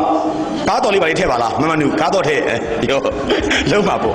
မရှိချဘူးနော်တကယ်ကိုအယောဂန်ကြီးနဲ့စစ်သားလေးတွေကတချင်းလေးဆက်ပြီးတော့မှဂီတာလေးနဲ့သူကတချင်းဆိုပြီးတော့မင်္ဂလာဦးလက်ဖွဲ့တယ်ဗျာအလွန်ချက်တည်ရှိတာပဲတဲ့ဒေါခင်ကြီးရဲ့အသွင်တရံတွေပေါ်တဲ့ပွဲပဲအဲ့ဒါလာမင်းကြီးလိုပဲတဲ့မြင့်မျက်နှာကြီးရတဲ့ဝင်းမီချီနေတာပဲတဲ့ဘယ်မိမနဲ့ငါမလဲနိုင်ဘူးတဲ့ငါဘယ်သူမှမချစ်ခဲ့ဘူးတဲ့မင်းတို့ပဲချစ်တာတဲ့နာမည်ကျော်တချင်းကျွန်တော်တိုင်းပြည်မှာခက်စားခဲ့ဘူးလားပေါ့ဝေတော်ရရောင်ချီဝေတော်ရရောင်ချီထိန်လင်းတော်သည်ဘုံညိုးပြတ်တဲ့မိုးနံမဒီတရာကဘူသည်ဆီယမကိုပဲတဲဆွဲအောင်ချစ်မိသည်ထိန်ကြီးလာရောင်ဆန်းတော်လွမ်းပေါ်ပါသည်ချစ်သူရှိရင်ဖွင့်ပြောပါလားလို့ဒီရိုးရိုးနဲ့မညာကိုပြောမြည်တကယ်စိတ်ကဒီဘယ်မိမမှမချစ်ခဲ့သည်တရာကဘူသည်ဆီယမကိုပဲတဲဆွဲအောင်ချစ်မိသည်တိတ်ကျက်တည်ရှိတာပဲမခင်ကြီးရဲ့မြင့်မျက်နာလေးတဲ့ဒဇမုံလာပြညမှာတာနေရလာမင်းလိုပဲဝင်းပကြည်လင်ပြီးတော့တိတိပပရွှွှွလက်လက်နဲ့ပဲမင်းက very innocent ဘာမှအပြစ်မရှိတဲ့မိမထိန်ကြီးလာရောင်ဆန်းတော်လွမ်းပေါ်ပါသည်အလွန်တိတ်မရှိတယ်နော်ချစ်သူရှိရင်ဖွင့်ပြောပါလားလို့ဒီရိုးရိုးနဲ့မှန်ညာကိုပြောမြည်တကယ်စိတ်ကဒီဘယ်မိမမှမချစ်ခဲ့သည်တရာကပိုသည်ဆီယမကိုပဲတဲဆွဲအောင်ချစ်မိသည်အလွန်ချက်တည်ရှိတယ်ဝိုင်းဝိုင်းဆက်ဆက်ကြီးနဲ့ဒါလေးနဲ့အင်ရင်ဖြူလက်စကလေးနဲ့ထမင်းအင်းကြီးလေးနဲ့လက်လေးကိုကိုင်းလို့ဒီမိမတွေမှာဒီလိုသဘောထားကြီးတဲ့စိတ်တွေယောက်ျားတည်ပြီးတဲ့အခါမှာကလေးလေးနဲ့ကြိုင်တဲ့အချိန်မှာဒီစကားကိုသူပြောတယ်နော်အေးတော့ကြောက်သူသိချစ်တယ်ပဲလောက်မှောင်ခူးသွားနော်ပြောက်ကြောက်ကိုတတ်တဲ့လူတွေရဲ့မင်္ဂလာပွဲကိုလုပ်ပေးနေတာအခုနောက်ပိုင်းနေမှာကျွန်တော်ဆက်ဖတ်တဲ့ခါကျတော့အကိုတို့အမတို့တော့ဒီမှာစာတွေပါတွေဖတ်ရင်လေ7 day လို့ဂျာနယ်မျိုးမှာတွေ့မယ်ထင်တယ်ကျန်ခဲ့တဲ့2 3 ဘက်ကလေဟာချက်သိမ်းထားတာတခုပါသေးတယ်နော်ဂလုံးဦးစောရဲ့မြည်တွေကြံသေးတယ်ဘေဘီဆိုးကမွေးတာတွေအခုရွယ်ရောက်လာပြီလေ7 day ဂျာနယ်ကသွားပြီးတော့အင်တာဗျူးလုပ်တာအသက်တွေကြီးကြပြီနော်တဲ့အမတို့လေတဲ့နေရထိုင်ရတာအဆင်ပြေရလားကျွန်တော်စိတ်ဝင်စားလို့ဖတ်ကြည့်တယ်ခုတော့ပြေပါပြီတဲ့ငယ်ငယ်တော့သိခက်ပါတယ်တဲ့ကျမတို့ဟာလေတဲ့ကျောင်းတစ်ကျောင်းမှာတခါမှတစ်နှစ်ပြည့်အောင်မတက်ခဲ့ရဘူးဟိုအထက်ကကျောင်းမှာ3လထွက်လာလိုက်ကြဟိုအထက်ကမှာ9လကျောင်းကထွက်လိုက်ကြဟိုကျောင်းမှာ2လပြီးသွားပြီတစ်နှစ်အထိတ်ထိတ်လန့်လန့်နဲ့တမန်ကျွန်တော်တို့ကျောင်းတက်ခဲ့ကြပါတယ်တဲ့ကျမတို့လေ9တန်း6တန်းတော့ကလေတဲ့ကျောင်းသားလေးတွေကခလေးဘာသာပေါ်ကလာလာဆဲတယ်လာလာစတယ်အတန်းဟိုတဲ့လာကြည့်တာတဲ့ဟေးဘာမှလဲကွာဂလုံးစော်မြည်တွေနင်းတို့လားကလေးဘွားကိုတို့ဘုံဆောင်တက်တာသူတို့ပေါ့ကွာကလေးတွေကထွေထွက်သွားကြကျမတို့မိသားစုတွေအထိတ်ထိတ်လန့်လန့်နဲ့ကျောင်းထဲမှာနေခဲ့ရပါတယ်တဲ့အမတို့မြေ့ချက်စရာမကောင်းဘူးလေကြည်စမ်းတမိုင်းရဲ့သင်ခန်းစာများသားစင်မြေးဆက်ခံလိုက်ရတာနော်အဲ့လိုနေခဲ့ရတာကျမတို့တဲ့အာဇာနည်နီးတွေများနီးလာပြီဆိုရင်ဖြင့်အာဇာနည်နဲ့နီးလာရင်ကျမတို့ကြောင်းမတက်ရတော့ဘူးတဲ့အိမ်မှာပဲကုန်နေရတာအဲ့ဒီသွားတက်တဲ့ခါကျတော့လာပြီးလူတွေကမျက်စောင်းထိုးပြီးကြည့်ပြီးတော့မှထွေထွားနဲ့ဒီကောင်လေးပေါ့ကွာတို့မျိုးသားကောင်းဆောင်တက်တဲ့ဆွေစဉ်မျိုးဆက်တွေကျမတို့နောက်နေရစပြီးအာဇာနည်နဲ့နီးရင်တပတ်ဆိုရင်ကြောင်းမတက်ကြဘူးကျမတို့ရက်ွက်ထဲမှာလည်းအပြင်မထွက်ရဲဘာလုတ်ကင်စားတော့ပါသလဲဟိုကမေးတယ်လေကျမတို့ဈေးလည်းရောင်းလို့မရပါဘူးတဲ့ဘယ်သူမှလာမဝယ်ကြပါဘူးကျမတို့တဲ့သိရင်ထွေပဲတဲ့သူတို့ကဒင်းလို့ကအဲ့ဒါနဲ့အဖေကြီးခြံထားခဲ့တဲ့အင်ရကန်ဆောင်ကခြံကြီးကကျဲပြီးပတ်စံတန်ဖိုးရှိတဲ့အခါကျတော့ကျမတို့ဖဲ့လှီးရောင်းရင်နဲ့သိန်း1000ရလိုက် အဲ့ဒါလေးနဲ့50နဲ့စမ်းနေလိုက်ကြကုံသွားလိုက်နောက်တစ်ခါနည်းနည်းလေးဖဲ့ရောင်းလိုက်အဲ့လိုနဲ့ကလေးလေးပညာတတ်အောင်သင်လာတာပါတဲ့အခုတော့ကျမတို့လောကကြီးကနည်းနည်းတိတ်ပြီးတော့အပြစ်တင်တဲ့ပုံမရှိတော့ပါဘူးဟိုဘက်ကမေးတဲ့စကားပိုတော်ကောင်းသေးတယ်အခုသွားတွေ့ပါလားတဲ့သူတို့ရဲ့သမီးရှိတယ်လေတဲ့ဒေါအောင်ဆန်းစုကြည်သွားတွေ့ပါလားတဲ့သွားတောင်းပန်ဖို့တဲ့ချစ်ချစ်ခင်ခင်နဲ့ကျမတို့သွားမတွေ့ရပါဘူးရှင်တဲ့ तू ကဂုံကြီးတဲ့မိန်းမပါကဘာတိခေါင်းဆောင်ပါကျမတို့ကဘုချုပ်ကိုတတ်ခဲ့ပြီးတဲ့မျိုးစက်ကမြည်ရဆိုတော့သူ့မျက်နှာကိုကျမတို့မော်လို့မကြည့်ဘူးမဟုတ်ရှင်ဖြစ်တာအဲ့ဒါကိုတရင်နောက်တွေကလည်းဟိုသွားမေးတယ်နော်အေးဒေါ်စုကြည်သွားမေးတယ်အဲ့ကလေးတွေဘယ်လိုသဘောထားလဲဘာအပြစ်ရှိလို့လဲကလေးတွေရတယ်ဟာကြောက်စရာပြန်ပြောတဲ့စကားနော်ကလေးတွေနဲ့ဘာဆိုင်လဲပြီးတာတွေပြီးခဲ့ပြီးနိုင်ငံရေးမှာဒီလိုဖြစ်တတ်တယ်ရုံမှတဲ့လူတွေကဒီလိုပဲခေါင်းဆောင်ကိုတတ်ကြတယ်ကျမမျိုးတတ်တယ်သူတို့ဖို့မှန်နေတယ်သူတို့သူ့သမီးတွေမြည်နေတယ်ဘာမှမဆိုင်ဘူးတာမဆိုင်တဲ့လူတယောက်ကျူးလွန်ခဲ့တဲ့အမှုကိုမြည်တွေအထိမြစ်တွေအထိလိုက်ပြီးတော့လူ့ဖွဲ့စည်းရနေပြီလက်ညှိုးထိုးပြီးတော့ရွှန်းရှာပွဲလုပ်နေတာကိုကျမမကြိုက်ဘူးတဲ့လောကကြီးမှာရဲရဲဝံ့ဝံ့လွတ်လွတ်လပ်လပ်တွားကြလာကြနေကြပါစေတဲ့ဒီကလေးလေးတွေဘာမဆိုင်တဲ့ကလေးလေးတွေမျက်နှာငယ်အောင်မလုပ်ပါနဲ့ကျမမကြိုက်ဘူးတဲ့စက်သိန်းထစရာကောင်းလိုက်တာနော်ကွာပါဟုတ်ကဲ့မမနုနဲ့ကွာလားနော်တကယ်ကွာချတယ်နော်ဒီရေရလူတွေကကျွန်တော်မေးမြင်ကဲဟေးကောင်စာရေးဆရာအစုပ်ပလုံးမောင်းသားချိုမင်းစင်မပြောနေတယ်မင်းအဲ့ဒါဘယ်ရသိတာလဲမင်းကဒိဗ္ဗစက္ခုလားကျွန်တော်စာဖတ်သိတာ40တာမဟုတ်ဘူးစာဆောင်လေးပါတာကျွန်တော်ဖတ်ပြောနေတာအဲ့လိုဖြစ်တဲ့အတွက်ကျွန်တော်တို့ကသူတို့ကိုကြည့်ပြီးမျက်နှာနေရတာဓာတ်ပုံလေးတွေတွေ့တဲ့ခါကျရင်ဟဲဘိုးကျောင်းဆန်းတို့မိသားစုပုံလေးတော့အမလေးကလေးလေးတော့ငယ်ငယ်လေးကျန်သမီးလေးကငယ်ငယ်လေးပေါ့စားလေးရှိထားတာအမလေးဆရာအဲ့ပုံလေးသမီးကိုပေးပါလားသမီးသိထားချင်လို့ဘာဖြစ်တာဒီဓာတ်ပုံintrinsic value ညှိုးမှုတန်ဖို့တိတ်မျက်နှိုးတယ်လူကအဲ့လိုမျက်နှိုးခံရတယ်လို့ဖြစ်ဖို့လူအပ်တာပေါ့ကျွန်တော်အဲ့ဒီတန်ဖိုးကအကြီးဆုံးတန်ဖိုးဒီပတ်စံဖလှယ်မှုတန်ဖိုးကစားပြီးမွေးငါသွားပဲစားဗလစဲဝင်ပြီးဘာမှစိတ်ထဲမှာခင်ဗျားတို့ထိကြိုက်ပုံးရှာဒဏ်ရာရစရာအကြောင်းမရှိလွမ်းစရာလည်းမလိုဆွေးစရာလည်းမလိုချီကျိုးစရာလည်းမလိုကျွန်တော်တို့ကမဟုတ်လားဒီကောင်ညှိုးတဲ့တန်ဖိုးတွေကြီးလာမှလူကလည်းဘာဖြစ်လာလဲဆိုရင်မြင့်တက်လာတာအဲ့မျက်လုံးမှုတန်ဖိုးတွေရင်ထဲမှာပြောထောင်လို့ရလာအောင်ကျွန်တော်တို့ကဘာလို့ရလဲဆိုတော့စိတ်ကိုပြုပြင်ပေးရတယ်ဗျလူတွေစိတ်နေစိတ်ထားတွေမြင့်မြတ်အောင်ကျွန်တော်တို့ကလေ့ကျင့်ပေးရတယ်ခုနကတော့လူတွေလိုက်ဝိုင်းကြတယ်နော်မမတို့ဟိုနေကြပြဖတ်တဲ့ခါကျရင်ဗာလဲဆရာမင်းသူဝင်ရဗာလဲကြက်တီလေးအာကောင်ကြီးကွန်ကလတ်ကိုချီမချီပါနဲ့ကိုကြက်တော့ဗာကြီးလာမှပြောနေမကြီးငါမကြောင်ချိတိုင်းနဲ့ခေါ်ပါထားပါတော့ကျွန်တော်တို့လူဖွဲ့စည်းမှာရှိနေတဲ့ကြပြားတွေစားတွေဟာအဲ့လိုတာမန်ကလေးကြပြားလေးကအစလူငယ်လူရွယ်တွေရဲ့စိတ်ကိုပြင်ပေးနေတာကျွန်တော်တို့ဖတ်ခဲ့တဲ့ကြပြားလေးကိုရှိတယ်လူတိုင်းရတယ်ဒေါက်တာမောင်ဖြူရေးတယ်မစ္စတာတန်ကွမ်လျောင်နော်ကလေးကြပြားရေးတဲ့ဆရာကြီးကြပြားလေးက6ကျောင်းလောက်ရှိတာပါပီကလေးပုတ်တူတူသူစကားကဟူသူစကားလူမသိလူစကားသူမသိတနာပါပြီဒါလေးပဲကျွန်တော်တခုမေးမယ်အဲ့ဒီကြပြားကလေးတွေတင်တော့ဘာဖြစ်တယ်လို့တချို့ဆရာမတွေသိမှသိမယ်နော်ဒါအပြော်လားတက်ကလေးတွေချိန်ဖြုံးနေတာလားအပြော်ရွတ်ခိုင်းတာလား no ကျွန်တော်ညင်းမယ်ကျွန်တော်တို့ရဲ့ရှေးပညာရှိကြီးများကစာတပုတ်ကြပြတပုတ်ကိုအကြောင်းကိစ္စရှိရှိနဲ့သူတို့ရေးခဲ့ကြတာလူစိတ်မှာအခြေခံအကျဆုံးစိတ်ဖြစ်တယ်ပါလေကိုရင်းစာတရားပေါ့ sympathy အင်္ဂလိပ်လိုပေါင်းရင် sympathy S-Y-M-P-A-T-H-Y ခလေးတွေရင်ထဲမှာအဲ့ဒီ sympathy လို့ခေါ်တယ်ပါလေကိုရင်းစာစိတ်ကလေးဝင်သွားအောင်ဘာလုပ်တာလဲအဲ့ဒီကြပြလေးကခလေးကိုလုပ်ပေးတာပါပီကလေးပုတ်တူတူသူ့စကားကဟူမိမိခွေးလေးကအမွှေးဝါးလေးနဲ့ဖြူလေးနော်အမိလေးလည်းဖွာလို့အရက်ကလေးကပုတ်တူလေးနဲ့သူ့စကားပြောတဲ့ခါကျတော့မိသားကိုလှမ်းပြောနေတာဟူနဲ့ချစ်စရာလေးမိမိရဲ့ကလေးလေးကပါပီကလေးပုတ်တူတူသူ့စကားကဟူသူ့စကားလူမသိလူစကားသူမသိတနာပါပြီသူပြောတာကိုသားမသိဘူးမိမိရဲ့တဲ့ထမင်းစားလို့လားအိတ်ရှင်လို့လားတားပမော်တက်ရှင်လို့လားသူ့စကားကိုသားနားမလဲဘူးနော်တဲ့တာဟိုကောင်ဟိုနားသွားဆိုလဲ तू ကဘာမှမသိရှောက်သွားနေတာပဲလာဆိုလဲမလာဘူးမိမိရဲ့တဲ့တားပြလဲ तू မသိဘူးနော်တဲ့ခွေးလေးကတနာစရာကောင်းလိုက်တာမိမိရဲ့တဲ့ကဗျာလေးကဒါပဲပါပီကလေးပုတ်တူတူသူ့စကားကဟူသူ့စကားလူမသိလူစကား तू မသိတနာပါပြီမိမိရဲ့တားခွေးလေးကိုတနာလိုက်တာဆရာမတွေကတောက်ကလေးကိုစာတင်တဲ့အခါတနာစရာကောင်းတယ်ခလေးတို့ရဲ့တိရစ္ဆာန်ဆိုတာဘာမှမသိရှာဘူးလေတားတို့လိုစကားလည်းမပြောတတ်ဘူးပြပြမေလည်းမရှိဘူးအိမ်ဝင်စားလည်းမရှိဘူးဆိုင်လည်းစားလည်းမပြောတတ်ဘူးချမ်းလည်းချမ်းလည်းမပြောတတ်ဘူးတနာစရာကောင်းတာပေါ့သားရဲ့အဲ့လိုစိတ်ကလေးတွေကလေးလေးတွေရင်ထဲမှာရောက်သွားဖို့ကျွန်တော်တို့ကဒီကြပြလေးတွေနဲ့စုခိုင်းနေတာဘို့လို့ပြောရင်တော့ကြီးကြီးကျယ်ပြောရင် sympathy ပေါ့စာနာစိတ်ပေါ့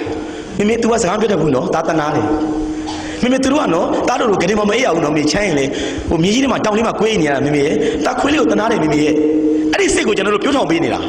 လူကြီးကြီးအဲ့ဒီစိတ်ကလိုအပ်တာပေါ့ခင်ဗျားတို့ပြောလိုက်အောင်မေအမျိုးသားကောင်းတော်ကြီးဘုရားဆန်းအဲ့လိုစာနာတာကိုကျွန်တော်သွားပြီးတတိယမိလို့ကားမောင်းထွက်လာတယ်အိမ်ကနေပြီးတော့ကံတော်ကြီးဆောင်ရောက်လာတယ်စောက်ထဲမှာပါတယ်နော်အကျော်တဲလေးတဲ့လင်မယား2ယောက်မိတွေဖိုးလို့ဝလီမနဲ့စောစောကြီးဒီစင်မှာဆောင်းလာတားအေးတဲ့အချိန်ကြီးခုလိုမဟုတ်ဘူးရာသီဥတုကဘုရားဆန်းကားလေးထိုးရတယ်ဒိုင်မာဘေးကဆက်နဲ့သူကဆင်းချသွားပြီးတော့အကျော်ကသာလင်မယား2ယောက်ကလန့်သွားတော့ကြီးလိုက်တော့ရက်ွက်ကောင်စီလည်းမဟုတ်ဘူးလေဗျာကျွန်တော်တို့ရက်ွက်ကောင်စီတော်ကြောက်နေတဲ့ခေတ်ကြီးအဲ့တုန်းကဆင်းလာတဲ့ကောင်ဘုရားဆန်းဖြစ်နေတယ်ဟာဟိုမိမအကျော်တွေကိုဆယ်နေတဲ့အချိန်စားသုံးသူအောင်မရှိသေးဘူးယောက်ျားလည်းဘေးနာရင်နှိုးလေးချပါညာလုပ်နေတဲ့အချိန်ဟာမိမဘုရားဆန်းကွာဆိုပြီးတော့ကြောက်လန့်ပြီးထရက်တော့ဆွတ်တဲ့ကျဲမြက်ကလေးနဲ့ဘာပြောမှမသိတော့ဘူးကြောက်နေတာသူတို့ထင်နေတာဘာလဲဆိုတော့ဘုရားဆန်းဆိုင်နာပြက်ခိုင်းနေထင်နေတာမင်းတို့ကြော်ဆိုင်ဖြစ်လိုက်ဆန်းပြောနေထင်တာဘယ်ဖြက်ခိုင်းမှလဲဗျာလူမမဟုတ်တာကြီးကိုနော်ကွာပါဆိုတာကွာပါမဟုတ်ဘူးလေဟဲ့ကိုဝင်းနိုင်နဲ့တော်ကွာတယ်သူတို့တိုက်ရှင်မှာကိုရတဲ့လေးလာထွက်တာခင်ဗျာမောင်းထွက်တယ်မလောက်ရုပ်ကန်းတဲ့လူလေးဆိုတာဘိုးကျောင်းဆန်းနဲ့ကွာပါကိုရတဲ့လေးကိုနှင်ထုတ်တယ်လာမကြောင်းလို့ဆိုပြီးတော့ကိုကဆင်းကြည့်တာအဲ့ဒီမှာအကျော်ရင်းတန်းလန်းထဲမှာယောက်ျားထားလိုက်တယ်ဟာဘိုးကျောင်းပြမင်းမေးစရာရှိတော့ငါဆင်းလာတာညာသားနတ်မောက်သားကလေနော်မလေးစနေသားကလေစကားပြောတာလေဘူးနဲ့ပေါက်လို့မင်းငါကြည့်နေတာ၄-၅ရက်ရှိပြီတဲ့ဟာဘိုးကျော်ဘယ်တော့မှကြည့်တာလဲငါဒီကကားမောင်းထွက်နေတာငါဒီနောက်ကပင်ကန်တော်ကြီးဆောင်အတော်လေးမှာငါနေနေတာတဲ့ငါယုံတက်ဖို့သွားနေတာမင်းလမ်းကြည့်တာ9ရက်လောက်ရှိပြီတဲ့ဟုတ်ကဲ့ဘိုးကျော်ကျွန်တော်ဘာလို့မိလို့လဲဘိုးကျော်မဟုတ်ပါဘူးမင်းမချမ်းဘူးလားတဲ့နိုင်ငံတော်အကြီးအကဲနံပါတ်1ကလမ်းဘေးကလူတွေကိုစိတ်ဝင်စားတယ်ဗျာအံ့ပါရဲ့မလေးနော်အံ့ပါရဲ့တကယ်အားတူရကြီးမင်းမချမ်းဘူးလားကျွန်တော်ချမ်းတယ်ဘိုးကျော်ဘာလို့မင်းအိမ်မဝတ်တာလဲမင်းအနှွေးလည်းမရှိဘူးလားမရှိဘူးဘိုးကျော်အေးငါကြည့်နေတာ9လောက်ရှိပြီကွာဒီကောင်ဘာလို့မဝတ်တာလဲမသိဘူးငါမိမတော့ငါပြောနေတယ်မခင်ကြီးတော်မှလူတယောက်တွေ့တယ်ကွာလမ်းဘေးမှာကြော်တရားနေတာဆွတ်ကြချင်းပဲကြည့်နေကွာမချမ်းလားမချမ်းဘူးလားဘာဘူးလားလည်းမသိဘူးဆိုပြီးတော့ငါကြည့်နေတာကြာပြီတမင်းဟိုလေဟုတ်ကဲ့ကြောက်ငါအနှွေးတယ်ပါတယ်လေဘိုးကျော်ကအနှွေးတယ်လေးနဲ့ကြောက်မင်းယူထားလိုက်ချွတ်တာအမခမ်းမင်းတော့စင်မတော်တမ်းဆက်လူကတနာတဲ့စိတ်ပဲစာနာတာသူချမ်းပါပေါ့ခုနကလေးလေးတွေကိုတွင်းမိတဲ့စိတ်မျိုးပဲမိမိခွေးလေးကပုတ်တူလေးနဲ့မိမိရဲ့စကားပြောတော့ဟူးနဲ့နော်သူပြောတော့လည်းတားမသိဘူးတားပြောတာ तू မသိဘူးတိရစ္ဆာန်လေးတွေကတားတော့မပြည့်စုံဘူးမိမိရဲ့တားတနာတယ်မိမိရဲ့အဲ့ဒီစိတ်ကအခြေခံရတာပဲ तू ကဒီကောင်ငါတို့လိုအိမ်နဲ့ဗာနဲ့နေတာလည်းမဟုတ်ဘူးထင်တယ်အနှွေးတွေဗာတွေနဲ့ဂရင်းတွေဗာတွေနဲ့မဟုတ်ဘူးထင်တယ်ပြည့်စုံမဟုတ်ဘူးထင်ပါရဲ့ကွာဒီကောင်လေးကချမ်းပါပေါ့ငါပေးမယ်ဒီစိတ်နဲ့စဉ်းစားလာတာချမ်းစိတ်မဟုတ်ဘူးဟဲ့ငါအိမ်ယူလိုက်ဆိုချွတ်တာယူလိုက်ဆိုဘယ်သူယူရဲမလဲဗျာကဲစဉ်းစားကြည့်တာမအောင်ဖယားရှင်ရဲ့သင်္ကန်းတော်ကိုကျွန်တော်လာဝတ်ပြီးကျွန်တော်တို့ရုပ်တော်မှာကောင်းနေကျွန်တော်ဘယ်လိုလုပ်ဒီဟာယူဝတ်မလဲဗျာကျွန်တော်ကိုချင်းတရားလဲကျွန်တော်ဒါကြီးမထည့်ရဘူးလေဒီလိုဖြစ်နေတာဟာဘိုးချုပ်ကမလုပ်ပါနဲ့တဲ့ကျွန်တော်မယူပြရစီနဲ့ဒီအနှွေးလေကိုကျွန်တော်ကျင်းနေပါပြီတဲ့သူတားပြောသွားပြီလေဘိုးချုပ်ကပေးတယ်ဆိုလေဟေ့အောင်မင်းယူလိုက်ငါပေးတာယူလိုက်ဆိုမလုပ်ပါနဲ့ဘိုးချုပ်ကဘိုးချုပ်ကျွန်တော်အဲ့လိုပေးတာနဲ့ကျွန်တော်နှွေးပါပြီဘိုးချုပ်ကတဲ့အဲ့လိုပေးတာနဲ့ကျွန်တော်မှနှွေးထားပါပြီကျွန်တော်ကျင်းထားပါပြီဘိုးချုပ်ကဖြစ်ငိုပြီလေဗျာအရန်ကိုမြိတ်ရမစင်နေဖြစ်ပြီလေမယုံကြည်နိုင်ဘူးလေဟေ့အောင်မင်းအဲ့လိုလုပ်နေတယ်ကွာငါပေးရင်ယူငါမကြိုက်ဘူးတော့တဲ့ဘူးနဲ့ပေါ့သမားဆိုတော့အဲ့ဒီပြချလာကြယူလိုက်မျိုးဝတ်ထားတယ်ကြောင်းဆိုပြီးတော့ကောက်ဝတ်တယ်ဘိုးထွန်းလာသူ့အပါတော်မြေမောင်းယုံရီချအဲ့လေးကန်ပြီးတော့ကွာညစ်ကြအကျော်လေးရသူ့ဘဝမှာဒီလောက်ကြီးတဲ့မေတ္တာတရားဘယ်တော့မှမရဘူး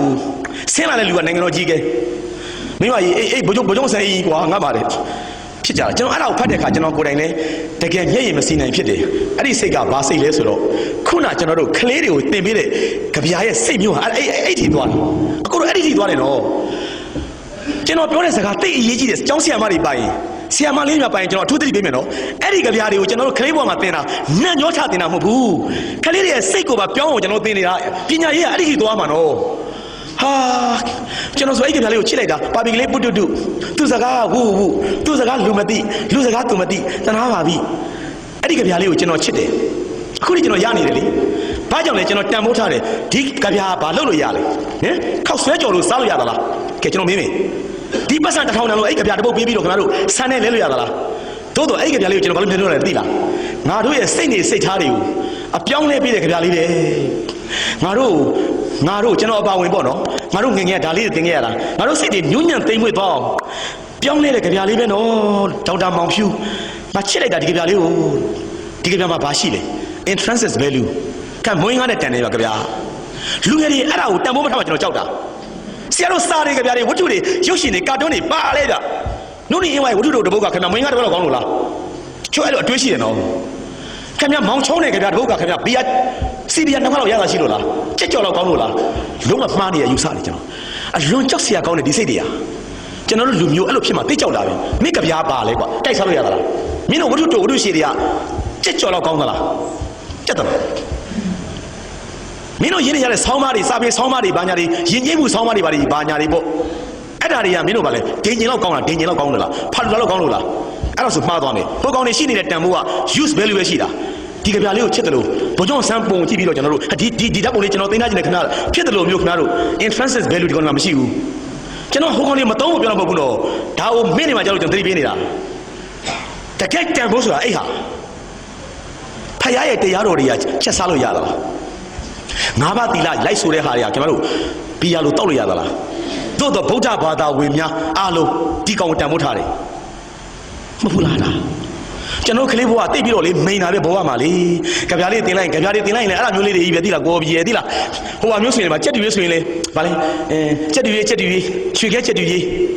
ညီမလေးကိုစာအန်တင်ရွှေခဲစာအန်တင်ညီလေးခင်ကစာပြန်တော့ရွှေခဲစာပြန်တော့ဝါလုံးရေးကိုညီလေးထိုင်ရွှေခဲမရေးနိုင်ငေးမှန်ရှာပေါ့ကြက်တူရေးရွှေခဲကြက်တူရေးအဲ့ဒါကဘာကျော်ဘီဂိတ်ကအိစိတ်မျိုးပဲကြက်တူလေးတကောင်မမေရဲ့တဲ့လောင်ငိန်လေးထဲမှာတာလိကလေးနဲ့ကြက်တူရေးလေးနဲ့တားတယ်ဒီမှာစာတင်နေတာဆီယမနဲ့ဒီရှိကတားကိုဆိုခိုင်းတယ်လိုက်ဆိုစမ်းကငယ်လေးကတယ်ဒါတော့သူဆိုတတ်တယ်ကတားလိုက်ဆိုစမ်းကကြက်တူလေးကလည်းတာကီဟိုကီကဲတားဆိုပြီးသွားပြီစာရေးမယ်ကြောက်တမုံကိုင်ကြောက်တန်ကိုင်ရေးစမ်းဝါလုံးလေးဝိုင်းနေအောင်ကလေးလေးကမော့ကြည့်တော့ညက်ကလေးကလည်းမရေးဘူးမင်းညက်ကလေးကစာလိုက်မရေးဘူးတော့သားလို့ဆိုတာကြောက်သူကလိုက်ဆိုတယ်နော်သားတိရစ္ဆာန်လေးသားရဲ့သူ့မှာလက်တွေချီတွေမရှိဘူးလေသားလေးရဲ့သူ့ပဲရေးနေမှာလေသားရဲ့တိရစ္ဆာန်ဆိုတာတနာစရာကောင်းတာပဲမင်းရဲ့ညက်ကလေးကိုသားတနာလိုက်တာမင်းရဲ့ညက်ကလေးကိုတနာတယ်နော်သားချစ်လဲချစ်တဲ့ကြက်တီလေးကိုစာကြုံမယ်နော်ညက်ကလေးတနာတယ်မင်းရဲ့သားကြည့်နောက်ဘဝကြရင်လေညက်ကလေးတိရစ္ဆာန်လေးမှာဖြစ်ချင်မင်းရဲ့နော်လူပဲကောင်းတယ်အေးသားရဲ့ဟိုအခွန်အနေနဲ့လူကတနာဖို့ကောင်းတဲ့သားရဲ့သားစာဆိုတော့လိုက်ဆိုတယ်လေကြက်တီရွှေခဲကြက်တီညီပလေးကိုစာအန်တင်ရွှေခဲစာအန်တင်က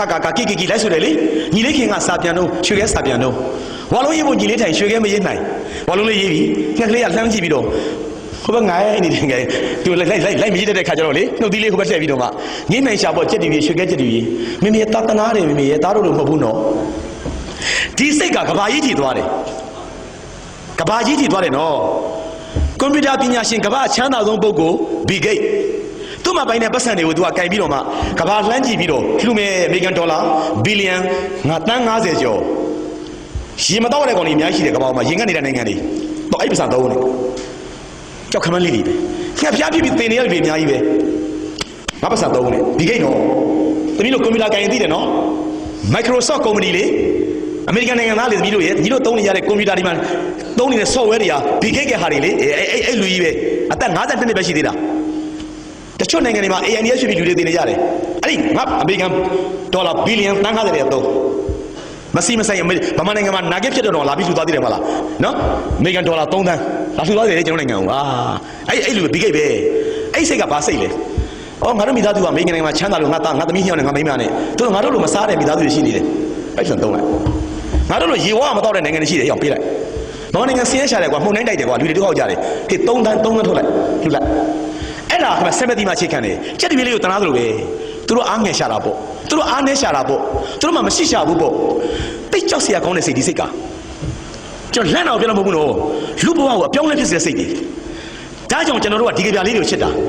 ကြက်တပီကြပြလေးကြိုက်လိုက်တာကျွန်တော်မျက်နှာတွေလေငါစိတ်ကိုပြောင်းလဲစေတာဒီကြပြကွာဒါတော်တောင်းမျက်နှာတာ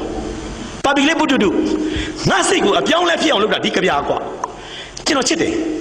ကြပြတွေဝတ္ထုတွေလူငယ်တွေအဲ့ဒါတွေမချစ်ပြီဆိုမှားပြီဆိုင်ကဲကွာတရုတ်ဘိန်းကွာမင်းနားလေလားဒီကောင်9သိန်းခွဲကွာဒါကြီးကိုတနဲ့ကြပြတဲ့ဘုတ်သွားစမ်းပါကွာဖတ်စရာမလိုပါဘူးဟာပြက်ပြီလေငါကွန်ပျူတာကွာ P4 ကွာမင်းနားလေလား4သိန်းခွဲနဲ့ဆင်ထားတာကွာနူရီရင်ဝါရဲ့ short story ကောင်းတယ်ကွာသွားစမ်းကွာဖတ်နေစမ်းပါနဲ့ပြက်ပြီနိုင်ငံ ဟေးအောင်တွင်းနေတဲ့ချင်းလေးကောင်းတယ်ကွာရာဇဝင်များတဲ့သူတို့သမီးမြင်တော့ကြည့်တယ်တော့သမှာကွာမရလေခေါင်းဆွဲကိုစားတော့မကောင်းပါဘူးအဲ့ဒီလိုခင်ဗျားတို့တကယ်တန်ဖိုးထားရမယ့်အရာများကိုခင်ဗျားတို့မေ့လျော့ပြီးတော့စော်ကားပြစ်ပယ်ပြီးဆိုရင်တော့လောကပြစ်ပြီအလကားခင်ဗျားတွေပါမဟုတ်ဘူးတယ်လို့မဟုတ်ဘူးသူသွားနေကြတာအလွန်အမတန်မှအရေးကြီးပါတယ်ဘုကြောင့်အောင်ဆန်းလို့ပုဂ္ဂိုလ်မျိုးတွေကအဲ့လိုစိတ်တွေနဲ့ကြီးလာလို့ကျွန်တော်တန်ဖိုးထားနေတာစစ်သားပေါ်ထားတာတော့အဲ့စိတ်နော်အမလေးဈေးရပြန်လာတယ်သူမိမတော်ခင်ကြီးရရှိရစစ်သားလေးကနောက်ကဆွဲချင်းလေးဆွဲလို့သူကစာရေးလှမ်းမြင်ကျွန်တော်အချိန်ကြောင့်မြန်ပြောနေတာလှမ်းခေါ်မခင်ကြီးလာအောင်ဘာလုပ်တာလဲရှစ်စစ်သားလေးအပေါက်ကစောင့်နေတဲ့ကိုရင်တော်တက်ကစစ်သားလေးအေးဘာလုပ်တာလဲကျမဈေးရပြန်လာတာဆွဲချင်းလိုက်ဆွဲပြီးတာတော့မင်းနောက်ကမခိုင်းပါနဲ့ကွာဟဲ့ဒါဝင်းပြီလေခုနကြက်တမျိုးကိုတနာတဲ့ကောင်လေးစိတ်မျိုးသူဝင်ပြီဗျပါပီကလေးပုတုတူကိုတနာတဲ့စိတ်မျိုးသူဝင်ပြီဗျဒီသူတို့တုတ်ခမများပညာမတတ်ချပါဘူးမခင်ကြီးရဲ့တဲ့၄တန်း၅တန်းလောက်ပဲတက်တဲ့ကလေးတွေပါကွာတဲ့လူလက်ရေးတိုက်ပွဲဝင်စဉ်ကာလမှာအသက်ကိုစွန့်ပြီးတော့ငါနဲ့အတူတိုက်မယ်ဆိုပြီးတော့တက်ထဲဝင်လာတာငါ့ကိုတိတ်ကြောက်ရှာတယ်ဘုကျုပ်ဆိုပြီးတော့ငါစာလက်တက်တာဟုတ်တဲ့ပညာတတ်ငါညံမတက်သူကဘွဲရဒီကလေးလေးကစာမတက်ချချဘူးတဲ့ငါတို့မိသားစုမျက်နှာအရေးကြီးကြည့်နေရတာမင်းမခိုင်းပါနဲ့ကွာနေစရာမရှိချဘူးမနှိမ့်ဆက်ပါနဲ့တဲ့အပိုအလုပ်ကိုဘာမှမခိုင်းနဲ့ဆိုင်းမတက်ခိုင်းနဲ့မင်းမိဖို့မတက်ခိုင်းနဲ့အဝတ်မလျှော်ခိုင်းနဲ့မင်းမကြိုက်ဘူးငါတကယ်ဘုကျုပ်လို့လို့ဘယ်ရလိုက်နေကိုကျုပ်ကိုပြီးရကျွန်တော်တိုင်မှုခန့်နေတယ်ဘိုးကြီးကတော်တွေတမီလျှော်ခိုင်းမှာဘောဗျာသူလာအိုးမမင်းမတမီလျှော်သန်းဟာလောက်ရတယ်နော်ဘိုးကျုံအောင်ဆန်းရဲ့စိတ်ကြီးอ่ะအခုတော့တကယ်ပြောတာကျွန်တော်နိုင်ငံမှာနော်ဒါချက်သေးပဲနော်တကယ်ဖျားလုံးများလားကျွန်တော်အောင်နေသိလားမင်းမခိုင်းပါနဲ့ကွာအော်မခိုင်းပါဘူးကိုအောင်ဆန်းရဲ့သူတို့ကလိုက်ဆွဲပေးပြီးတော့မမရဲ့ကျွန်တော်မောင်လေးဆွဲပေးပြရဆိုပြီးလိုက်လာလို့ကျွန်မလက်ခံလိုက်တာပါကိုအောင်ဆန်းရဲ့နောက်ကိုမခိုင်းပါဘူးအေးပါကွာဒီလိုဖြစ်တာမလုပ်ပါနဲ့ကွာသူခင်ဗျာကြောက်ရှာပါတယ်တဲ့ဘက်နဲ့မခင်ကြီးရဲ့တဲ့စစ်သားဆိုတာအရာရာကြောက်နေရတာကွာတော့ကြာငါလည်းကြောက်ရဘိုးကျုပ်လည်းကြောက်ရဘိုးကျုပ်မိန်းမလည်းကြောက်ရဘိုးကျုပ်ခင်မလည်းကြောက်ရဘိုးကျုပ်ဘာကြီးလည်းကြောက်ရဘိုးကျုပ်ရောက်ခမလည်းကြောက်ရ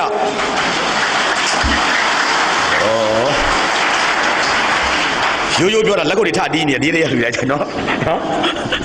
ရိုးပြောတာလက်ကုပ်ထတီးတယ်ဆရာကြီးဦးအောင်တင်ပြောတဲ့စကားနဲ့ပြောလိုက်ရင်မကောင်းတော့ဘူးလက်ကုပ်တောင်တတိထားဟေ့အောင်ကြောက်စရာကောင်းနေတယ်လက်ကုပ်မတီးခင်ကမင်းရဲ့အမှုကဘာအမှုလဲဆိုတော့တဲမမှုတယ်လက်ကုပ်တီးပြီဆိုရင်တော့မင်းရာဇဝတ်မှုပဲရတာတဲ့မထွက်ရတော့ဘူးတဲ့သိလားအမလေးနော်မနေ့ကလည်းကျွန်တော်နဲ့ကိုအပီချင်းနဲ့သွားဟောတယ်ပေါင်းတယ်မှာမနေ့ကညဒီချိန်ကျွန်တော်စင်မွားမစင်ရသေးဘူးကျွန်တော်နောက်ဆုံးဟောနေတာ2နာရီမှပြီးတာပေါင်းတရားကောင်တွေမကောင်းကုန်များ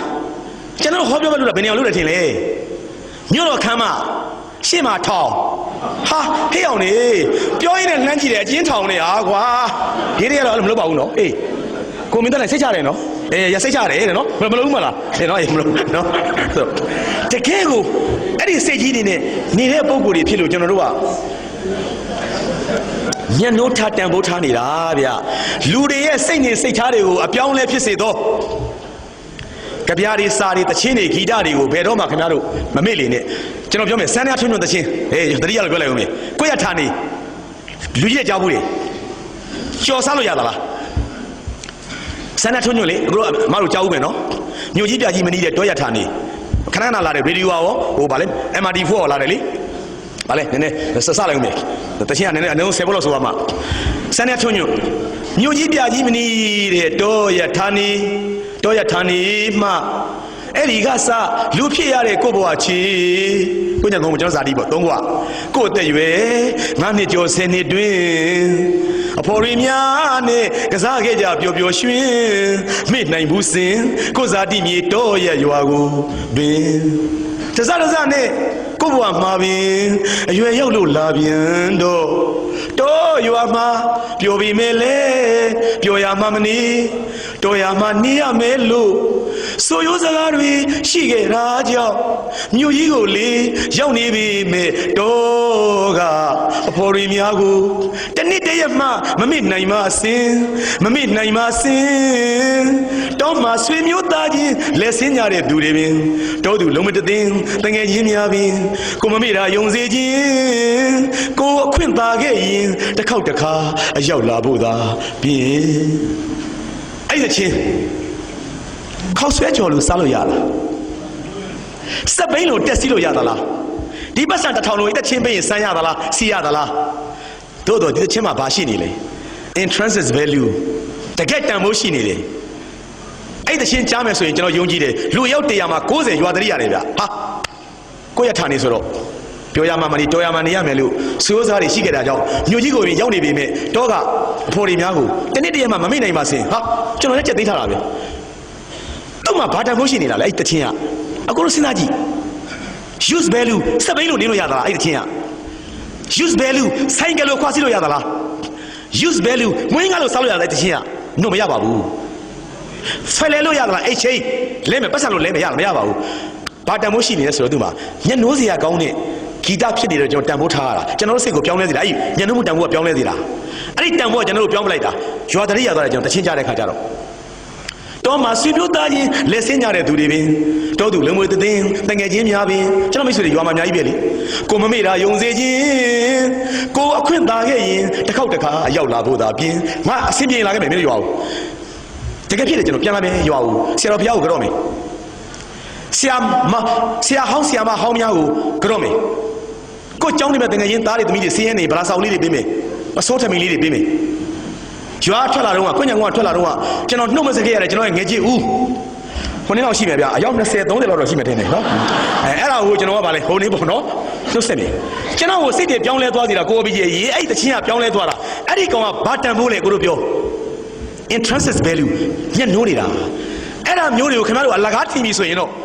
ကိုအပြီးရေးကာတွန်းသွားစမ်းပါကွာမင်းဝတ္ထုတို့သွားစမ်းပါကွာကဘာကြောင့်ဝတ္ထုကြီးတွေသွားပါလေတချင်းတွေအသွားလကားလူငယ်များကအဲ့ဓာတွေကိုပြစ်ပယ်ပြီးတော့လက်တွေအသုံးချလို့ရတဲ့ဆိုင်ကယ်လိုမျိုးဘီယာလိုမျိုးကြက်ကြော်လိုမျိုးလက်ပတ်နိုင်လိုမျိုးလက်စွပ်လိုမျိုးအင်ကြီးအကောင်းစားလိုမျိုးဘောင်းမီကွာတာဘောင်းမီရှူဖနတ်5 6သိန်းတန်နိုင်340 350 300ဘောဘင်5သိန်း6သိန်း10သိန်း cross ဘောဘင်ငါဘောဘင်က cross กว่า5သိန်းกว่าငါဘောဘင်ကဘာမှတ်နေလဲမရလေဂျာမနီဘောဘင် Mount Blanc กว่า10သိန်းกว่าဟာငါနိုင်ရ6ဘိုးက340กว่าငါနိုင်ရဘာกว่าအဲ့ဒီဘက်ကိုမဲပြီးတော့ကျန်တာတွေကိုလူငယ်တွေအလကားဘာလို့ဖြစ်ပြီဆိုရင်တော့ကျွန်တော်တို့ကပြက်ကိန်းနေတာစိတ်တွေပြတ်သွားပြီအမေရိကန်နိုင်ငံမှာတော့အဲ့ဒါမျိုးကိုပြောထောင်နေတဲ့လူငယ်တွေကိုအမလီအံ့ဩစရာကြီးနော်ကမ္ဘာနံပါတ်1နိုင်ငံထိပ်သိမ်းနိုင်ငံ IT နံပါတ်1စီးပွားရေးနံပါတ်1 military power စစ်ရေးတရုတ်ကို sorry ပဲခင်ဗျာဒါဒီသူ့ power အမြင့်ကြီးအဲ့ဒီလိုနိုင်ငံမျိုးကတော့မှခလေးတွေကိုစာအုပ်တွေပေးဖတ်တာအဲ့ဒီလို intrinsic value ပါတဲ့စာတွေကိုရိုက်ပြီးတော့ရောင်းပြီးပေးဖတ်တယ်ဗျာကျွန်တော်တို့နိုင်ငံကိုဝင်လာတာအများကြီးပဲကိုဖေမြင့်ဘာသာပြန်တာကိုဖုတ်ဖုတ်ညံ့ညံ့ကိုကြေးလို့ကျွန်တော်စင်ဘွားမှာကြာခဏပြောတယ်လေ chicken soup for the soul နော်တချို့ကြားဘူးမယ်နော်နှလုံးသားအာဟာရများကောင်းလိုက်တာလို့ chicken soup for the soul ကျွန်တော်ဖတ်လို့မကြီးနိုင်ဘူးကျွန်တော်တို့ခဏအခွေတွေမှာပါရင်ပါမှာပေါ့ဘယ်မျိုးမှာဘာပြောလို့ဘာဒီမှမသိကျွန်တော်အပုတ်တွေတော့အများကြီးပဲလေကိုရင်းစာတရားကိုပေးတာမြို့တစ်မြို့စက်ကပ်ပွဲမိသားစုစုကကြည့်ကျင်တယ်ဆေးရနွမ်းပါတယ်ကလေးက5 6ယောက်ပေပေတားကြီးစက်ကပ်ကြည့်ကျင်တယ်စက်ကပ်မှာဆင်းကြီးနေပါတယ်ဖေဖေကြီးမကြီးကလည်းပေပေသမီးလည်းကြည့်ကျင်တယ်သမီးကလေကြားကြီးကိုကြည့်ကျင်တာအကြီးကောင်ကြီးကကဘာကြီးထဲမှာဆိုင်ကယ်ပတ်တာတားကြည့်ကျင်တယ်အေးကြည့်ရမယ်ညနေစောင်းပြီးသွားလက်မတန်းစီခတ်တော့တယ်လေပြောတာပေါ့လက်မပေါက်က9နာရီထိုးမှရောင်းမယ်တန်းစီနေတာရှေ့ဆုံးမှာတတ်တရကလေးတွေဝတ်ထားတယ်တဲ့အင်ကြီးလေးဘောင်းမီလေးတွေအဟောင်းလေးတွေတဲ့သို့တော့မေရောဖေရောလိမ်မကြီးချရှိလိုက်တာတဲ့တန်တန်ရှင်းရှင်းရှော့ဖို့မိဖို့တိုက်လို့ကလေးလေးတွေကကြွကြွညံလို့လက်မကမရောသေးဘူးသူ့ဖေမောမပြီးမိရတာငယ်မလေးကပေပေကြီးစင်ကြီးကလိမ်မလားရင်စင်ကြီးကထီးဆောင်ပြီးလွတ်ပြမယ်ဆိုအေးသမီးကထီးလေးဆောင်ပြီးစင်ကြီးကကပြမှာသမီးကအဲ့ဒါစင်ကြီးကိုချစ်တယ်နော်ဖေဖေနော်ဖေဖေစင်ကြီးကိုသမီးအစာကျွေးမယ်နော်တွတိတွတာလေးတွေချစ်စရာရန်ကောင်းတာပဲတဲ့သိလားဖေဖေစင်ကြီးကငါပြောသေးစားလိုက်ဖေဖေသမီးကကျွေးမယ်နော်ဖေဖေနောက်ကလူတွေကလည်းအဲ့မိသားစုလေးကိုကြည့်ပြီးတော့မျက်ဝဲပြီးစိတ်မကောင်းဖြစ်နေတာ။ဩခလေးလေးတွေကြည့်ကျင်ရှာတယ်ပေါ့။ရှေ့ကသားလေးကလည်းဖေဖေသားလေးသားဆိုင်ကယ်မှာပတ်စီးတာသားကြည့်မယ်ဖေဆိုင်ကယ်မလဲဘူးလားဖေဖေ။သားလည်းဘယ်လဲမှာလဲကွာကျွမ်းကျင်တဲ့ခါကျကဘာလို့ပြီးနေမှာသူ့အရှင်နဲ့သူနဲ့လဲနေတဲ့ခါကျတော့မျှကြီးပေါ့သားရဲ့အဲ့မျှကြီးရှိရင်မလဲတော့ဘူးပတ်နေတာ။သားကြည့်လိုက်အဲ့လိုပတ်ချင်တယ်ဖေဖေက။အပတ်မှာပေါ့ကွာ။ဖွင့်ပြီလက်မရောင်းပါပြီခင်ဗျ။ဟုတ်ကဲ့ခင်ဗျာခလေးလေးယောက်လူကြီး2ယောက်ပါပတ်စံတယောက်စာလိုနေတယ်လူကြီးတယောက်စာဆိုကြပါစို့$1ပေါ့အကိုကြီးပတ်စံနဲ့လိုနေသေးတယ်ခင်ဗျဟာအဲ့ဒီမိသားစုစက္ကန့်ပိုင်းအတွင်းဖြစ်သွားတဲ့မျက်နှာလင်မယား2ယောက်ကြားမှာကဘာမီးလောင်တဲ့အတိုင်းပဲဒိန်းဆိုပြီးတော့ဟာယောက်ျားဆိုပြီးအထူးသဖြင့်အိမ်တော်ဝင်းစီဖြစ်သွားတာပေါ့ဘယ်လိုရှင်းရမလဲဒီပြဿနာကိုအဲ့ဒီမြို့လေးကဘယ်လောက်များဆင်းလဲဆိုရင်ပွဲအလွန်ငတ်တဲ့မြို့ရန်ကုန်မြို့ကြီးလို့ဗျာပွဲလေးလမ်းလေးအဲ့လိုမရှိဘူးပေါ့ तू ကမြို့သေးသေးလေးဆိုတော့တစ်နှစ်မှတစ်ခါကြည့်ရတဲ့ပွဲလေးပွဲသိမ့်မရှိဘူး तू ကသားသမီးတွေကိုပြကျင်တာပေါ့ချက်ချင်းခက်ဖြစ်သွားတယ်တဲ့ကျွန်တော်စဉ်းစားမိတယ် ပတ်စံကလုံးနေပြီဖေးကြီးကသားတို့သမီးတို့ကြည့်ကြဖေးကြီးပြန်မယ်ဆိုပြန်သွားရင်ကောင်းမှာမလားကလေးတွေမေးတော့မှာပေါ့မေး ው လေမေမေကြီးဖေးကြီးကမကြည့်ပဲဘာလို့ပြန်သွားလာလဲသားတို့ကလည်းဖေးဖေးကဟိုနေလေပတ်စံနေလို့နေလို့သူပြန်သွားတယောက်စာလိုနေလို့သားတို့ကြည့်ကြအဲ့ဒါမမေးနဲ့ဆိုရင်တိတတ်တဲ့အကိုတွေအမတွေစိတ်ထဲကောင်းပါအောင်မလားအော်ငါတို့ဖေးဖေးငါတို့မိသားစုကိုရုန်းကန်ကြွေးလိုက်တာအစင်မပြေပုံများလဲနော်တနစ်ကိုတစ်ခါလာတဲ့ဆက်ကပ်ပွဲလေးတော့မှတို့ဖေဖေကြီးကမိသားစုအစုံလေးမပြနိုင်လို့ပြန်သွားရတယ်ညီမလေးရဲ့ဆိုဘယ်လောက်များရင်ထဲမှာနာကျင်စရာကောင်းလိုက်လေတလဲ pain in soul စိတ်မှာဒဏ်ရာရတာ pain in soul let's be soul စိတ်မှာရတဲ့ဒဏ်ရာ trauma လေးသိဆိုးတယ်လေဒါကြီးကတငွေ့ငွေဒါကြီးကဩငါတို့မိသားစုနွမ်းမခဲ့ပုံများမမီသေးတယ်ကွာငယ်ငယ်တော့ငါတို့မပြည့်နေစားခဲ့တဲ့ရက်တွေဒီလိုဒဏ်ရာမျိုးတွေမကောင်းဘူးလေလူကြီးမှာဒါမျိုးဖြစ်မှာတိတ်ကြောက်စရာကောင်းတယ်ဒီကမိသားစုကတကယ်လို့များအားလုံးကလှည့်ပြန်သွားမယ်ဆိုရင်လည်းကဲဒီနေ့တော့မကြည့်နဲ့နက်ဖြန်ကြမှာကြည့်မယ်ပေပေပတ်စံထက်ရှာအောင်မယ်ဆိုရင်လည်းတသက်တာလုံးဘာဖြစ်သွားမလဲဆိုတော့ဩငါတို့မိသားစုဟာဖြင့်ပွဲကြည့်ရတာသွားတာပတ်စံလုံးနေလို့အိမ်ပြန်ခဲ့ရပါလားဆိုညအမှောင်ထဲမှာဒီမိသားစုတိတ်ဆိတ်ငြိမ်သက်ပြီးအမှောင်ထဲမှာအိမ်နေမှာပေါ့ကလေးတွေကမေးမှာပေါ့နော်မေသားတို့မိသားစုစက်ကမကြည့်ရဘဲနဲ့ဘာလို့ပြန်လာရတာလဲမောင်လေးမမင်းနဲ့ဖေဖေစိတ်မကောင်းဖြစ်နေတယ်မောင်လေးရေပတ်စံလို့ဖြစ်မှာပေါ့အဲ့လိုဖြစ်နေတဲ့အချိန်ကြီးမှာနောက်ကမိသားစုတစုမှာအဖေကြီးကပတ်စံပါလာတဲ့လူကြီးပြေလေတဲ့လူကြီးကခါကြတဲ့ကပတ်စံကိုကဘာတီထုတ်ပြီးတော့မှလက်ကင်ပေါ်နဲ့ရောချပြီးတော့အဲ့လိုရှေ့ကလူရဲ့ပခုံးကိုလည်းရိုက်ပြီးတော့မှသူရှော့ချပြီးလိုက်တာဘောဖြစ်အဲ့လိုရဲလေးရိုက်ထုတ်တယ်လို့မျက်လုံးကစကားပြောလိုက်တယ်ခင်ဗျာဟိုမှာပတ်စံကြနေတယ်ပါစကားပြောလိုက်တယ်တိုးတော့မျက်လုံးကပြောတာကတော့ခင်ဗျာဘာမှကျွန်တော်ကိုညင်းမနေနဲ့ခင်ဗျာမိသားစုပြဿနာဖြစ်နေတာကျွန်တော်ကနေမြင်နေတယ်အခက်အခဲတွေအားလုံးဖြစ်ကုန်ကြပြီဟမ်မပြက်ဒီပတ်စံကိုကောက်လိုက်အထက်ဝင်သွားပြီးဝင်ကြည့်လိုက်ကြတော့နောက်မှရှင်းတာကျွန်တော်ပြန်ပေးမပေးဒါရင်းမကြည့်ဘူးခင်ဗျာလောဆယ်ကောက်လိုက်တော့ကလေးတွေမသိစေနဲ့အဲ့စိတ်မျိုးတော့အမေရိကန်နိုင်ငံသားတယောက်ကမြင့်မြတ်ပေါ့ဘိုးတို့ကလည်းချက်ချင်းမသိလိုက်ပြီဘုတ်ကင်မှာကျေးဇူးတင်ပါတယ်ခင်ဗျာကျွန်တော်ပတ်စံမဟုတ်ပါဘူးခင်ဗျာကျွန်တော်ကြားတာမဟုတ်ပါဘူးခင်ဗျာပြီးမှကျွန်တော်သိပါတယ်ခင်ဗျာမမေ့ပါဘူးကျွန်တော်ဖတ်ထားပါတယ်ခင်ဗျာအစီအပြေကျွန်တော်ပြန်ပေးပါမယ်ခင်ဗျာအိုးစက္ကန့်ပိုင်းမှာမျိုးလုံးချင်းပြောကြတာနော်ကောက်လဲကောက်ပြီးတော့ထိုးထည့်ပြီးတော့လူကြီးနှစ်ယောက်ကလေးလေးယောက်ပတ်စံပြစ်ပါပြီခင်ဗျာဝင်ပြီးတော့အော်ပြီးအော်တာဟေးဆိုကလေးတွေဝယ်တော့နောက်ကမိသားစုကဆက်ဝင်လာတယ်လက်မှတ်ဝယ်တယ်ယုံတဲ့ကိုဝင်တယ်နောက်ကချမ်းသာတဲ့မိသားစုကကလေးတွေကသူ့အဖေကိုမေးတာဖေဖေတဲ့ဟိုအိုးကြီးကိုဖေဖေဘာလို့ပတ်စံပေးတာလဲတားရဲ့တဲ့သူတို့မိသားစုအကြက်ခဲဖြစ်နေပြီလေတဲ့တားတို့ဖေဖေတို့မချမ်းသာဘူးတားရဲ့တဲ့ကြည့်ရင်ရှာမှာပေါ့တဲ့တနေ့မှတစ်ခါကလေးလေးပြောချင်းရှာမှာပေါ့တားရဲ့တဲ့သူတို့ပြောပါသေးဆိုဖေဖေပေးလိုက်တာတဲ့ဖေဖေကဘာဖြစ်လို့တဲ့မင်းမပတ်စံလုံးနေတာရော့လို့မပေးဘဲနဲ့ဟဲ့လူကြီးခင်ဗျားပတ်စံကြသွားတယ်ဗျာလို့ဖေဖေကဘာလို့လုပ်တာလဲတဲ့ငါသားမင်းငယ်သေးတယ်မင်းကြီးလိုက်သိလိမ့်မယ်အိမ်တော်ဦးစီးတွေမှာလည်းအိမ်တော်ဦးစီးရဲ့ဂုဏ်သိက္ခာဆိုတာရှိတယ်တားရဲ့အိမ်တော်ကြီးဆိုတာမိသားစုတွေကအာကိုအားထားပြုလုပ်တယ်လေဖေဖေကလို့ပေးလိုက်မယ်ဆိုရင်တမိသားစုလုံးလှည့်ကြည့်ပြီးတော့မှဟောငါတို့ဖေဖေကြီးပတ်စံလုံးနေလို့နောက်ကဦးကြီးကပေးရတယ်ဟာဆိုရင်မိမကလည်းယောက်ျားကိုအထင်သေးကလေးတွေကလည်းငါတို့ဖေဖေကြီးကပတ်စံမရှိလို့နောက်ကဦးကြီးပေးလို့တို့ကြီးရတာပေါ့ဆိုတဲ့ဟာမျိုးဆိုတိမ်ငယ်စိတ်တွေဝင်သွားနေတာပေါ့သားရဲ့တဲ့သူ့ကိုမိသားစုကအာကိုအောင်လို့ဟဲ့လူခဏပတ်စံမဖြစ်ပေးလိုက်တာသားရဲ့တဲ့သူတို့မိသားစုပျော်ကြပါစေလွတ်လွတ်လပ်ဖေဖေမလို့မြိတ်တွေဝဲနေတာလေတဲ့တားကြည့်လိုက်ရင်ဒါတွေသိလာလိမ့်မယ်တဲ့လောကကြီးမှာလူတွေကလေပြောတာနှမျိုးရှိတယ်တားရဲ့တဲ့ကိုလိုချင်တာကိုမရရအောင်ယူလိုက်လို့ပျော်တဲ့အပျော်နဲ့သူတို့ကလိုအပ်နေတာကိုဖြစ်ရလို့ပျော်တဲ့အပျော်ဒုတိယအပျော်ကပုံပြီးမြင်မှာပါတားရဲ့တားကြည့်လိုက်ရင်အဲ့ဒါကိုပျော်တော့ကြိုးစားတော့ဆိုပြီးနေ့လေတော်ပြီးကလေးဆွဲပြီးရုံနဲ့ဝင်သွားတာပဲကျွန်တော်အဲ့ဒါလေးဖတ်လိုက်တဲ့အခါလေအော်လို့အမေရိကန်နိုင်ငံလို့ထိပ်သိမ်းနိုင်ငံမှာဒီလိုစာအုပ်မျိုးတွေထွက်နော်လူတွေကဝေဒါတွေကိုဖတ်အဲ့ဒီစာအုပ်ကလေးတွေကရောင်းလို့မလောက်ဘူးလေဗျာဘီယာလည်းမဟုတ်ကွန်ပျူတာလည်းမဟုတ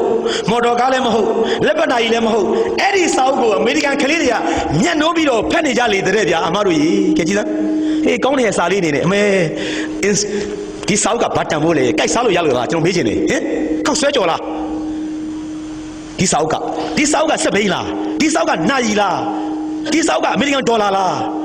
းကလေးတွေဖတ်ကြတယ်သူတို့လူမျိုးကိုပြောထောင်နေတာစိတ်ပိုင်းဆိုင်ရာတွေပြောင်းလဲသွားအောင်ကျွန်တော်တို့လူပညာရှင်များထုတ်လုပ်နေတဲ့ပကြီးတွေကာတွန်းတွေကြပြားတွေဝတ္ထုတိုတွေမှာကျွန်တော်တို့တန်ဖိုးတစ်ခုရှိပါတယ်ဒီရဲ့မျိုးကိုကျွန်တော်ချစ်လို့အရေးတကြီးပြောတာပါတန်ဖိုး၃မျိုးမှာသူတို့မှာတစ်မျိုးရှိနေပါတယ်